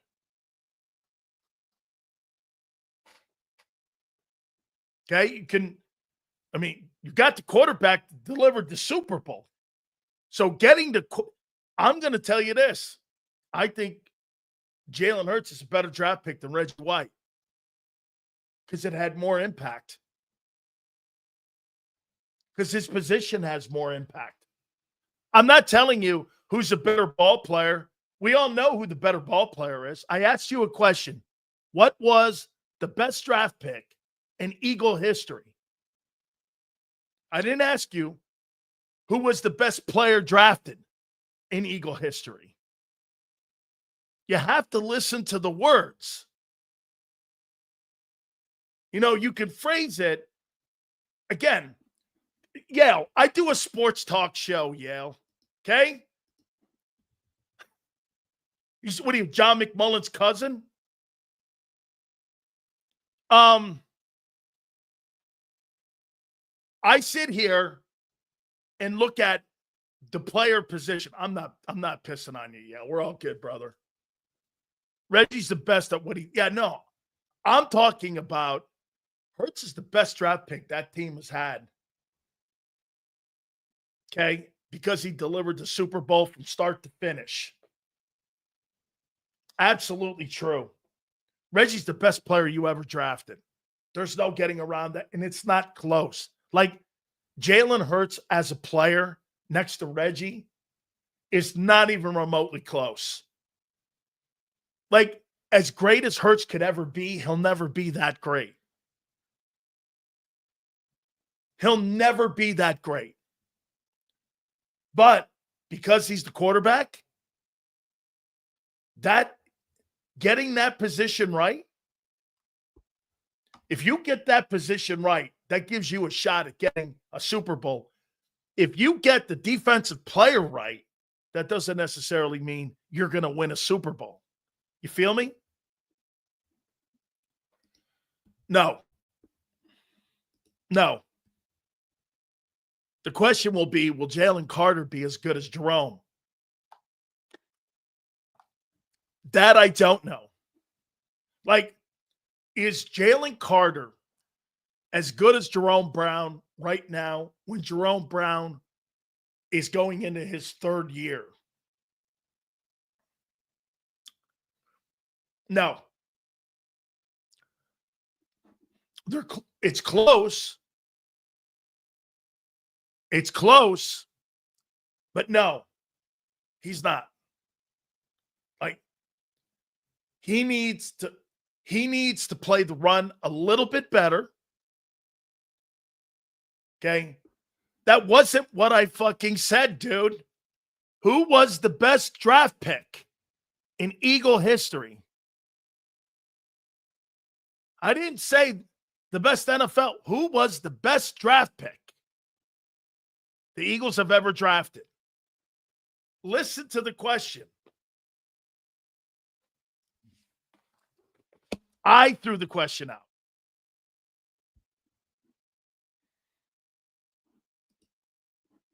Reggie spent his first 2 years in Memphis.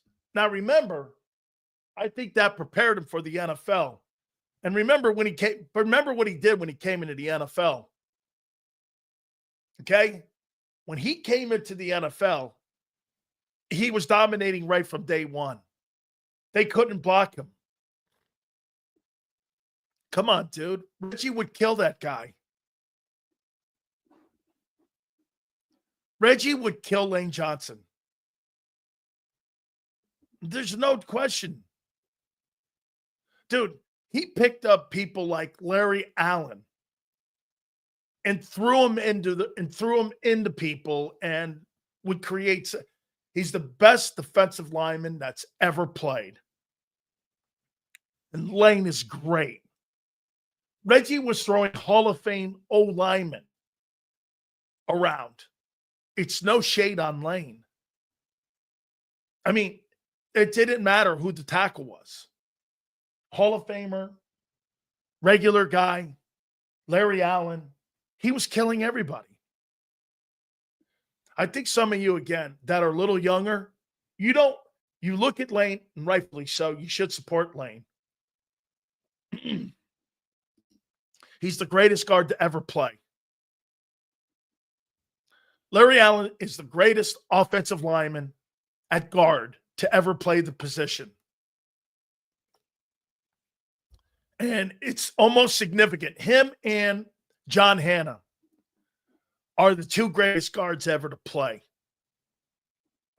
Lane's a great Hall of Fame tackle. No question about it. Absolutely great. Eagles had the worst owner. They did. He was just absolutely terrible. Listen, and he's a friend of mine, Norman Brayman. I like Norman. This is crazy. Look at this number. This guy had 24 sacks in 12 games. Reggie White. Against NFL competition. 24 sacks. Okay, Yale. Now, Yale's been listening to the show too much. Yes, he did. Norman Brayman gave Sills a vet. A red one. Yes. One of my favorite things I ever had. Yes, Yale, thank you. Norman gave me a vet. Gave Jerome a matching one. Hey, Yale, did I ever tell you that? He gave Jerome a matching Corvette. His was black, mine was red. It's crazy. We walk in there. So Jerome goes, I want to take you someplace. And get this, guys. I hadn't been there. Anyone in the chat, go watch Reggie. Oh, it's great. So get this. We go meet Norman Brayman. Now, Buddy came down a bunch of times. And Norman would bring him over when he got the head coaching job in 86. So he brought him over, right? And so Mr. Brayman would come over, and he finally said to us, hey, meet me at the yacht club or something. I forget what it was. It was a golf course maybe. And so Jerome and I go over, and he goes, so we're having dinner. He goes, by the way, you two, do me a favor. Show up at the Cadillac dealership tomorrow down on Brickell. I'm like, man, all right. Jerome's like, dude, that guy owns the biggest Cadillac dealership in like all of America. Brayman Cadillac? I'm like, how would I know? I go over there. There's this black and there's this red one. Jerome goes like this. I'm taking the black one. I said, taking the black one where? He goes, he's giving us those cars. I'm like, you're full of shit.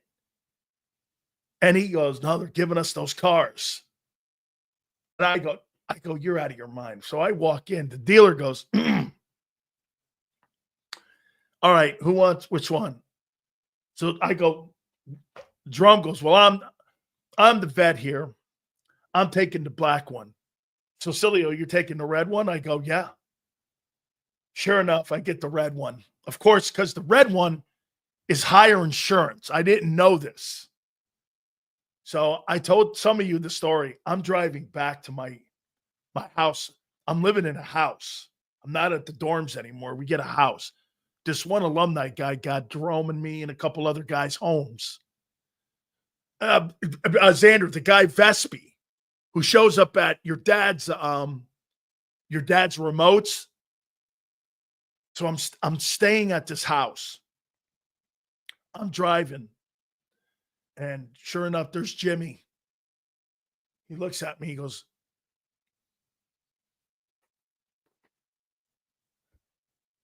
pulls over. He goes, you're off the team. I was like, wow. I just was named to the Outland and Lombardi Trophy watch list.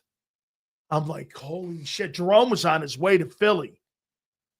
And I go, no way.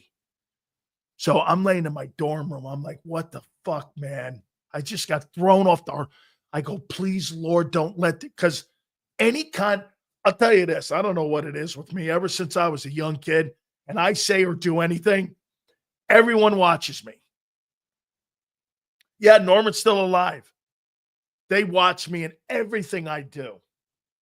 So, yeah, I mean, So I go up to Coach Johnson's office. He's in there and he goes, every single NCAA guy is watching us right now, and most notably you. How did you get that $500,000 Lloyd's of London policy? I said, well, I went to Sunbank and I got a loan. He goes, how'd you get a loan? I said, well, I said that I was going to be a top 10 NFL draft pick. And the bank called NFL scouts. And I said that I would pay the $50,000 back with my signing bonus. And Sunbank gave me the loan. And I got 50 grand. I took 10 and I got a $500,000 insurance policy through the loan that Sunbank gave me. And I took the loan, and this is me. I don't know how I did this. I don't remember how I thought this up. And I had my $500,000 insurance policy. That was collateral in case I got hurt from my car. The deal with the car was it was free. Now I could say it until I got drafted. Then I had to start paying a payment on it. So I drove this Corvette around for free. Jerome did too. Jerome, I think he ended up selling it for a Grand National. And that's the story. I came up with this plan where I got 10 grand to put on a Lloyd's of London policy. Because I don't even remember how I did that. I know it was through Sunbank, this old bank in South Florida. And then I put the collateral of the Lloyd's of London policy up for collateral for the 500 grand that I ended up getting the loan for. Oh, God.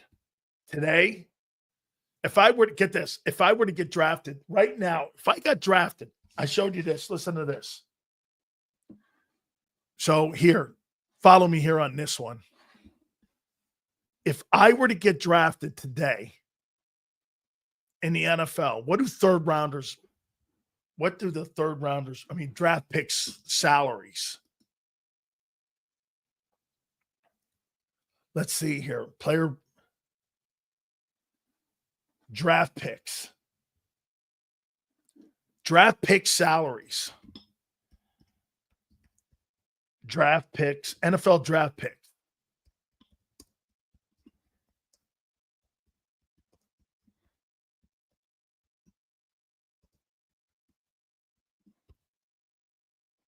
Here it is. Now I'll go down to my pick. If you're the first pick in the draft, you make $8 million a year. Second year, you make 11. It's a $48 million contract. Here's my number, 56. I'd make $1.4 million the first year. The second year, I'd make 1.7. The third year, I'd make 2.1. And the fourth year, I'd make 2.4. I'd have a $7 million contract being the 56th player taken. That's what I'd be making today. That's pretty good money. Okay? That's pretty good money. Sills was the Ty Robinson of his day. That's great money. The most frustrating era in Eagle history. The greatest defense of all time. You guys had. Make no mistake about it. The greatest defense of all time. Even better than the 85 Bears. All right. I wrote down, speaking of defense, my 5 top defensive football teams.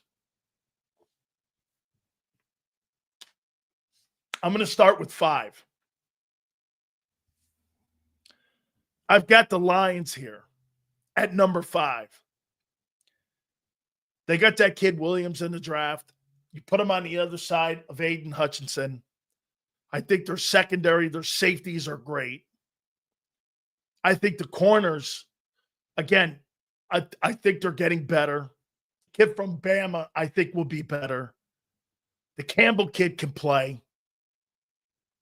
I've got the Lions at number 5. Number 4, I got the Minnesota Vikings.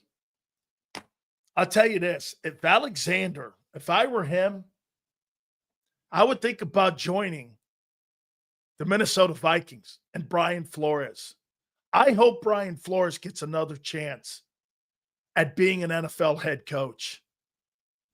Again, I get it. I don't know how far they're going, but I'm just thinking that unit is going to be good. Now, Hargrave and Allen at the defensive tackle position, make no mistake about it.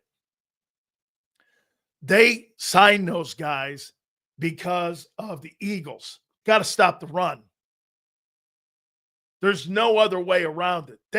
They signed those guys, and I don't think Hargrave's very good against the run. I think he's okay. Like, he's not great. He's a better pass rusher. Okay? Number 3, I got the Baltimore Ravens. Malachi Starks, Kyle Hamilton. I think this kid, Mike Green, is going to be a factor. By the way, Chuck Pagano. I should show you guys. Chuck Pagano is one of my closest friends. And he's now the secondary coach with the Ravens. And I've been texting him back and forth. How's Malachi look? He goes, it's helmets and shorts, but he's going to be a spectacular player. Yeah. Chuck was a grad assistant at the University of Miami when I was there. And Tommy Tuberville, the senator from Alabama, the former Auburn coach, was also the other GA. I told you guys this before. These guys were checking bed checks. They weren't even full-time coaches. That's how great my coaching staff was. My coaching staff was so great that we had Chuck Pagano and Tommy Tuberville, who's I voted for the Hall of Fame. That's how great our staff was. I never realized how great we were coaching-wise. I can't tell you how many coaches went on to be head coaches in college, coordinators. Ron Meeks went on to be a coordinator. I think he was a secondary coach. Campo became the Cowboy head coach. Think about this. On my defensive coaching staff alone, Dave Campo was the Cowboy head coach. Butch was the Browns head coach. Wannstedt was the Bears and the Dolphins head coach. Pagano was the Colts head coach. This is just NFL. I had 5 NFL head coaches as my assistant coaches when I was at Miami. That's how great a coaching staff Jimmy Johnson put together. 5 NFL head coaches. And I think we had a D-line coach, linebacker, secondary, and then we had assistants. So I think we had like 7. The staff wasn't really huge. It wasn't really enormous, but the staff, I had 5 NFL head coaches. Chuck Pagano was his brother. I became friends with when he was when Sirianni was. I told you I showed you guys that picture, I think, with Pagano's brother John. John was a great dude, man. I mean, John Pagano. You talk about a guy. I'm surprised that he hasn't, because he's kind of gotten out of the game a little bit. But let me show you this here. And this is when Sirianni was on the staff. I think I may have interviewed Nick once when he was there, because he worked for Frank. Here. See if I can do this.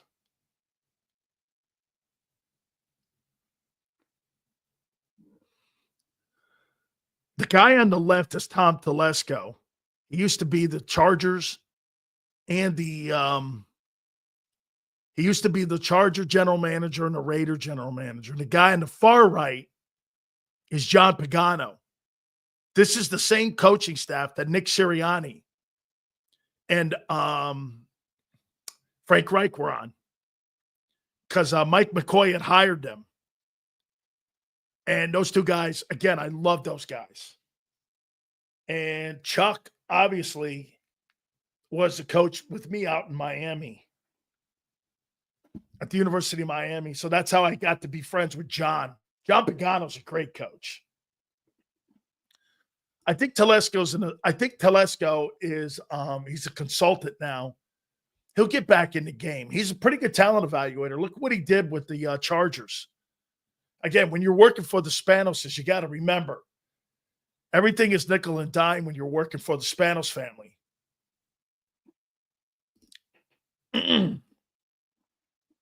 I was 11 years old at a national chip party rooting for Penn State.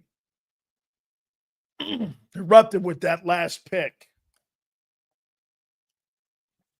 The Fiesta Bowl. Yes. Yes. Hey, Ronald. In that game, so Jerome and I are sitting there on the bench. 100 million people watching us that night. 100 million people. Okay? And Jerome looks over at me. Think he throws a pick? I said, yeah. You think that's going to change? Penn State's got his number. Boom. Interception. I put my head down. I couldn't believe we got beat. Probably the most disappointed moment in my entire life was right there. It's something I never lived down. And get this. I got a tattoo on my arm for it. I got a national title ring. I got a national title ring. I will never live that down. I have never been more dominant in a game and lost. You know, it must have been what Jalen felt like in a way. I remember I led our team in tackles. We held them to 7 first downs. We had more turnovers as an offense than we did giving up first downs. Look at that. We had 7 turnovers, and they had 6 first downs. One was by penalty. 6 first downs we gave up and lost the game. And I sat there and I'm like, man, I must have sat on that bench. And then we had to go back out for the last minute. And I've told some of you this, and Mike Missinelli wrote it in his book. I had to look at those guys, man. And we had beaten them to a pulp. They had 120 yards in total offense and 6 first downs. Okay. I sat there and I'm looking at these guys. I wasn't going to shake their hand. But then the center came over who had talked so great about me and Jerome. These two guys are they're Millen and Clark. And, dude, Tim, first play of the game, I sacked the quarterback for a 15-yard loss. You won't miss it.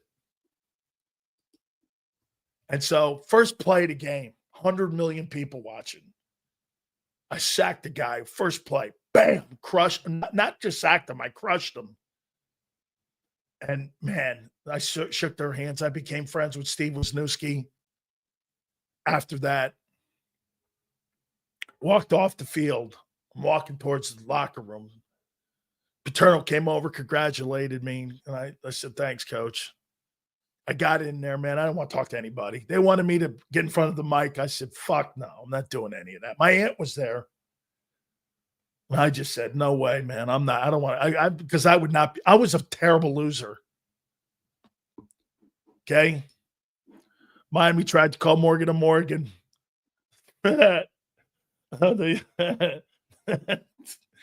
Funny. Yeah.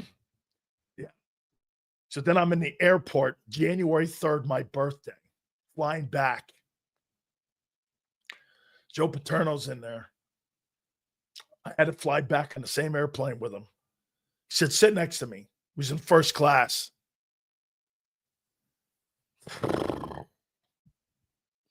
You should have came to Penn State. I said, well, you should have recruited me harder. I go, my grandfather wanted me to play for an Italian. Parsegian was out. And he started laughing. I go, you should have recruited me harder. He goes, you're damn right I should have. And so I had a chance to sit for 3.5 hours with Joe Paterno. And we were flying back. He says, you and Jerome are the best tackles I've seen since Matt Millen and Bruce Clark. They called them salt and pepper. And then Jimmy wrote about it because he went to a meeting, and I became great friends with Joe Paterno after that. I really, really liked Joe. And he was so great. He goes, let me tell you something. You're going to play on Sundays. This will encourage you guys to play next year, which we went on to win the national title the following year. Okay. I mean, Seals, what do you think the energy was in the huddle for the Phillies special play? Man. Dude. That play gives me goosebumps. It's the greatest play. And it's the greatest play he did. It's the greatest play in the history of football and Super Bowl play. Every time I play that sometimes on YouTube. Guy doing this. Run it. If you're an O-lineman or you're a player in that huddle and the quarterback comes back and Foles, who's playing out of his gourd, we're going to run a Philly. Everyone in that huddle must have looked like, what? We're going to run a gimmick play? That's a confidence play. And when you executed it, the Patriots had no chance to win. You can't execute a play like that and think you're going to lose. You won the Super Bowl on that play. You won the Super Bowl on that play. I think in big game moments, that's one of the greatest plays of all time. And am I wrong? Didn't Brady try to do that same shit? And he dropped it. I mean, absolutely, dude. That team, you know what? That 17 team you guys had, it was filled with gigantic onion players. And I'll tell you what you guys had this year that resembled that. You had finishers. That team that you had this past season in 24, they were not going to be denied. You know, that's probably why I'm a little bit disappointed. I'm a little bit disappointed that you got rid of that chemistry and that dynamic. Do you know how hard it is to find finishers like that? Okay? Do you know that you had guys that got better, and by the time you got to the Super Bowl, they were playing, hey, let's say this. Was the Super Bowl the best game the defense played all year? Yes or no?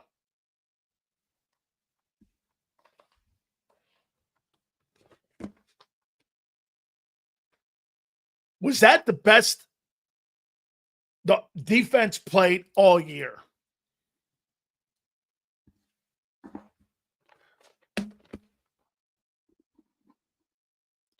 What other game did you play better in?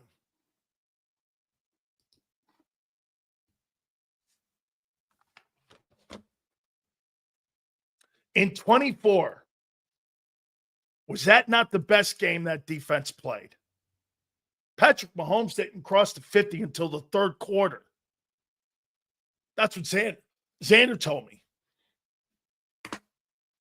Held the Packers to 10 points. You held Mahomes not crossing the 50 for 3 quarters. By far the best. Best performance all year. In the last game that mattered the most. I mean, that game was never close. Yes, it was, Sills. They had the Chiefs in check. Those 22 points were garbage points. Absolutely garbage points.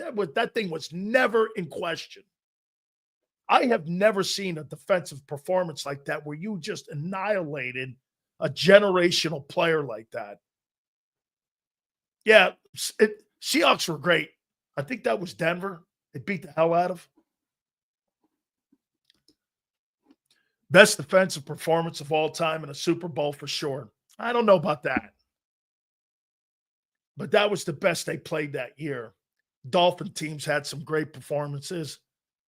Steeler teams had some great performances. I would say, right?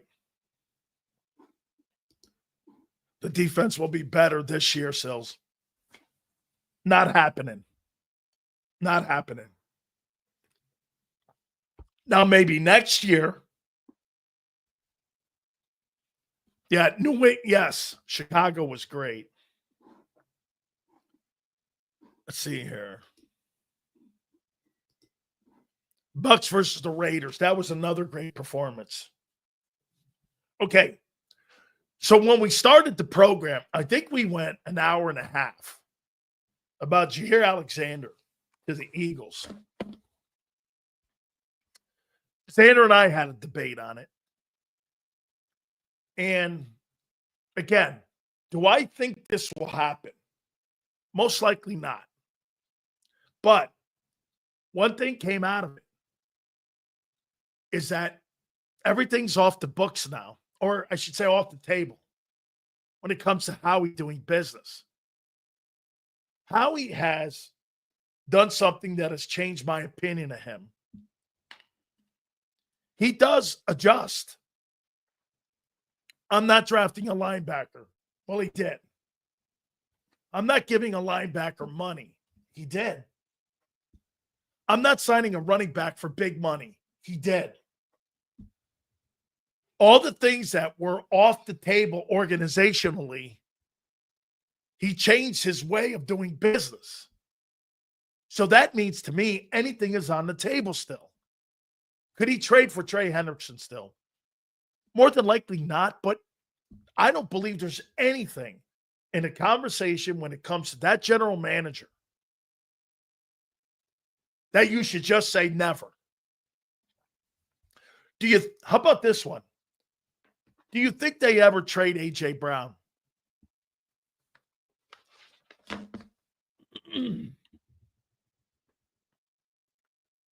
Do you think they ever trade A.J.? Like after this year.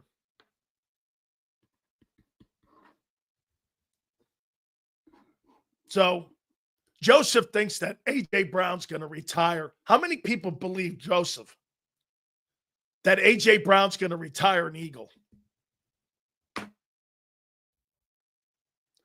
There's dudes in here that believe. How many people believe? So you think that A.J. Brown's going to be an Eagle forever? Never happened.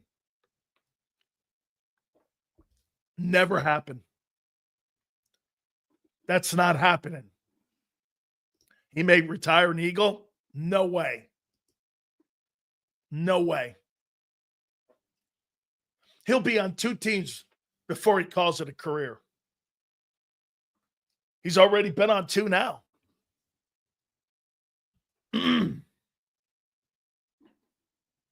Hey, if you could trade Zach Ertz, you could trade him. I make this point. What do you think the likelihood AJ gets traded after this year? and they draft a receiver in the upcoming draft with one of those picks. That's a good call. What will AJ be? Well, how old will he be after this year?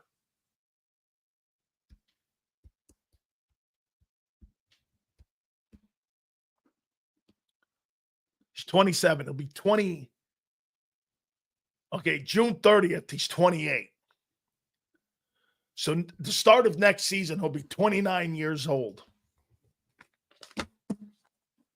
He'll be 28 in June. 29 at the start of next year. What are we thinking? Between 30 and 32? Receivers start to lose it. I agree. He'll never fulfill his contract. No way. Not because they don't want to, but because they'll have to make tough economic. Hey, like we said, you're going to be in a position where you're going to have to pay Jalen Carter between 35 and 38 million bucks. Folks, and the cap's going to go up probably 20 million a year. That's not going to cover it. Cooper's coming up. Nolan's coming up. Hey, what do you do if Nolan Smith has 15 sacks? How much you paying him in the offseason? If that guy has 15 sacks, and as some of you think, that guy is going to be a star. If he has 15 sacks, you're paying him $30 million. If Cooper has 6 picks at safety, you're going to have to start saving money to pay a guy $20 million.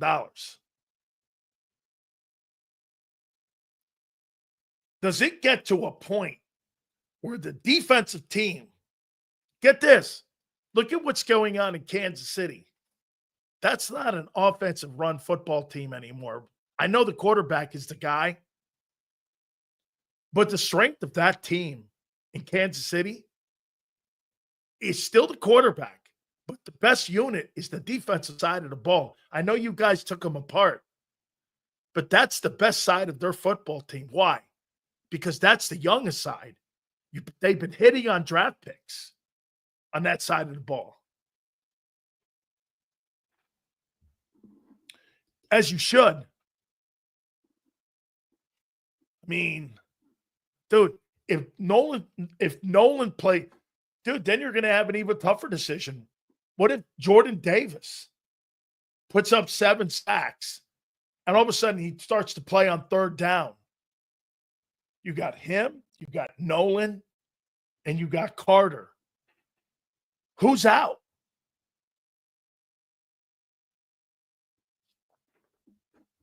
And you're starting to pay more defenders. Right?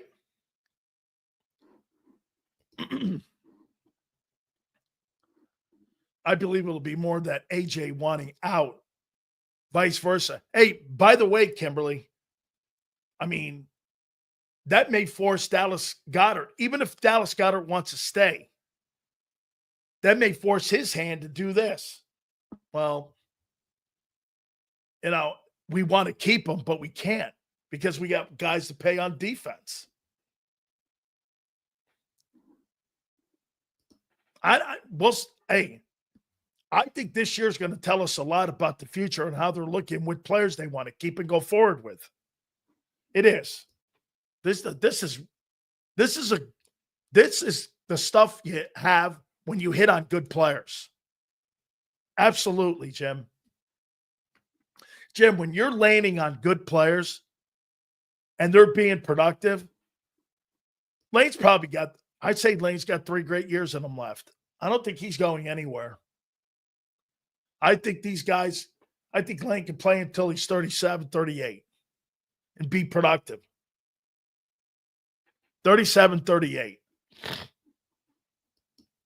Cosmo, Sills, what what was awesome about the Super Bowl is that Jalen and the offense wanted to stay out there and beat up the Chiefs even more. That attitude should be Philly tough. They did, man. I mean, they took the whooping board out and they put it to them. I think Cooper DeJean is going to be a star on that team. By the way, I wrote this down. I'm playing him at safety.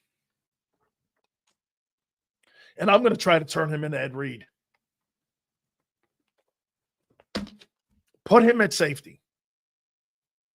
You want to drop him in nickel on third down? Fine. Don't put him out corner. Put him at safety. Nickel and safety are more alike than nickel, corner, and corner. Put him at safety. I think he'd be a superstar at safety.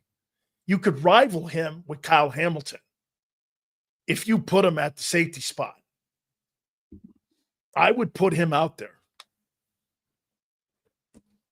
And I think it'd be easier for them to cover that nickel. And then you'd have Reed. And you'd have to still worry about the corner. Maybe that's where, again, the Alexander conversation. I'm more apt to the Alexander conversation than I am the Justin Simmons. I know a lot of people are talking Justin Simmons potentially, but I'd rather have Alexander than Simmons. If I'm going to pay that kind of money, I'm going to pay for the corner more so than I am the safety, because I think I have the safety. Yeah, and I would put Makuba in that slot. That to me makes more sense. Put Makuba in the slot, get Alexander, and then put Cooper in the safety position. I think he'd be a superstar there. I really do. Yeah, that is a question. He's a man corner. Man is so tough, though. I think zone's easier. Now, again, Xander said it right. We buy in. Ramsey did it. Okay, Ramsey did it. Yeah, Makuba's a safety, but put him in the nickel, and then move Cooper over to safety. That's what I would do. Yeah, but again, Ronald, if you put him in zone, it extends your career. All right, folks. Don't forget our great friends at Morgan & Morgan. Absolutely the number one injury law firm in America for a reason. It's because they win. Coast to coast, thousands of attorneys defending families like the ones in Pennsylvania, the ones down in Florida and across the country, California, Texas. Doesn't matter where you are. Morgan & Morgan is everywhere. If you're ever injured, it's the easiest decision that you'll ever make. Check out our friends at forthepeople.com/big sales or pound law 529. That's forthepeople.com/big sales or pound law 529. And do me a favor, you tell them Big Sil sent you. This is Eric. When he got injured in a car accident, he called Morgan & Morgan. He not only gets a lawyer, he gets trial lawyers like Sam and Jessica who are in it to win it. He gets his own investigators with briefcases, leather ones. And if you ever have questions, our customer service folks keep things rolling. Injured? We're your army. Morgan & Morgan, America's largest injury law firm. Your financial future is on the line. Are you ready for what's next? At Leone & Company Wealth Management, we help young professionals, business owners, and pre-retirees navigate the complexities of building and protecting wealth. For young professionals, we'll help you grow your wealth, plan for your future, and make the most of your hard-earned dollars. For business owners, we provide strategies to protect your company, manage risks, and create a lasting legacy for both your business and personal wealth. For pre-retirees, we'll design a plan to secure your retirement, ensuring you can live comfortably and confidently in your next chapter. Whether you're just starting out, managing a thriving business, or preparing for retirement, we're here to help you take control of your financial future. The first consultation is on us. Get the advice you need without the cost. Let's make your financial vision a reality. Take the next step. Scan the QR code to schedule your free consultation today. And of course, go Birds.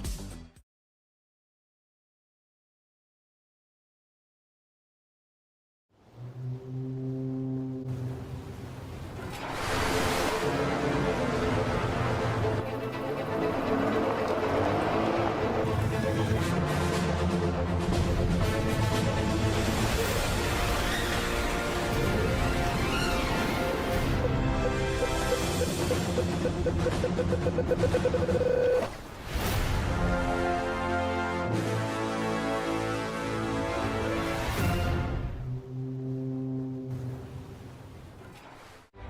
carving them up and good play calling along the way. First and goal at the 6.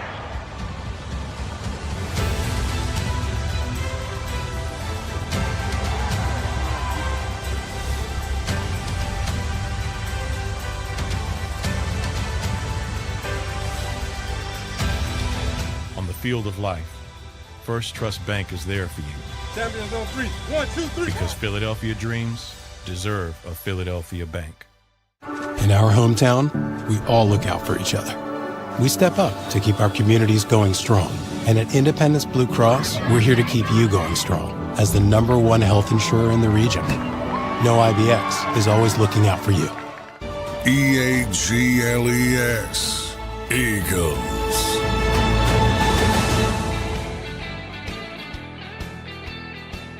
Programming note. We are going to have on Rich McKay, the chairman of the competition committee. That will be, I think, next week, Monday. And we'll ask him about the tush push. We'll ask him about rule changes. And again, he's in favor of the tush push going away, but they couldn't get the votes. He's the president of the Atlanta Falcons. So we're going to talk to him about some of the rule changes that they're trying to implement in the NFL. So I'll ask him, I go, what do you think, again, about the play? And why are you guys so anti against that? And why do you not like to play? So Rich told me, by the way, I think I still got it on here. Let me see here.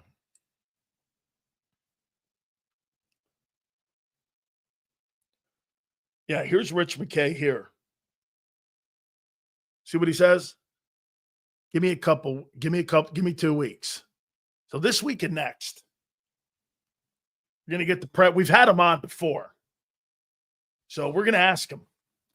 Because, again, I don't want to hear it from reporters on what they think about the tush push. Okay? Blaine, thank you. You guys make it so fun for me. Okay? I know my throat sounds crazy, but I'm not sick. I was over the weekend, but I'm all right now. I don't know, man. Hey, dog, the sniffles doesn't stop Big Sills. Okay? We don't call shows over the sniffles. The hell you think this is? Right? You think I'm broadcasting in California? Oh, wait. All right. Hey, thank you guys so much. I really appreciate it. I will see you tomorrow, 2 to 6. Have an absolutely great one. Please hit the like button on the way out. We'll see you on the flip side.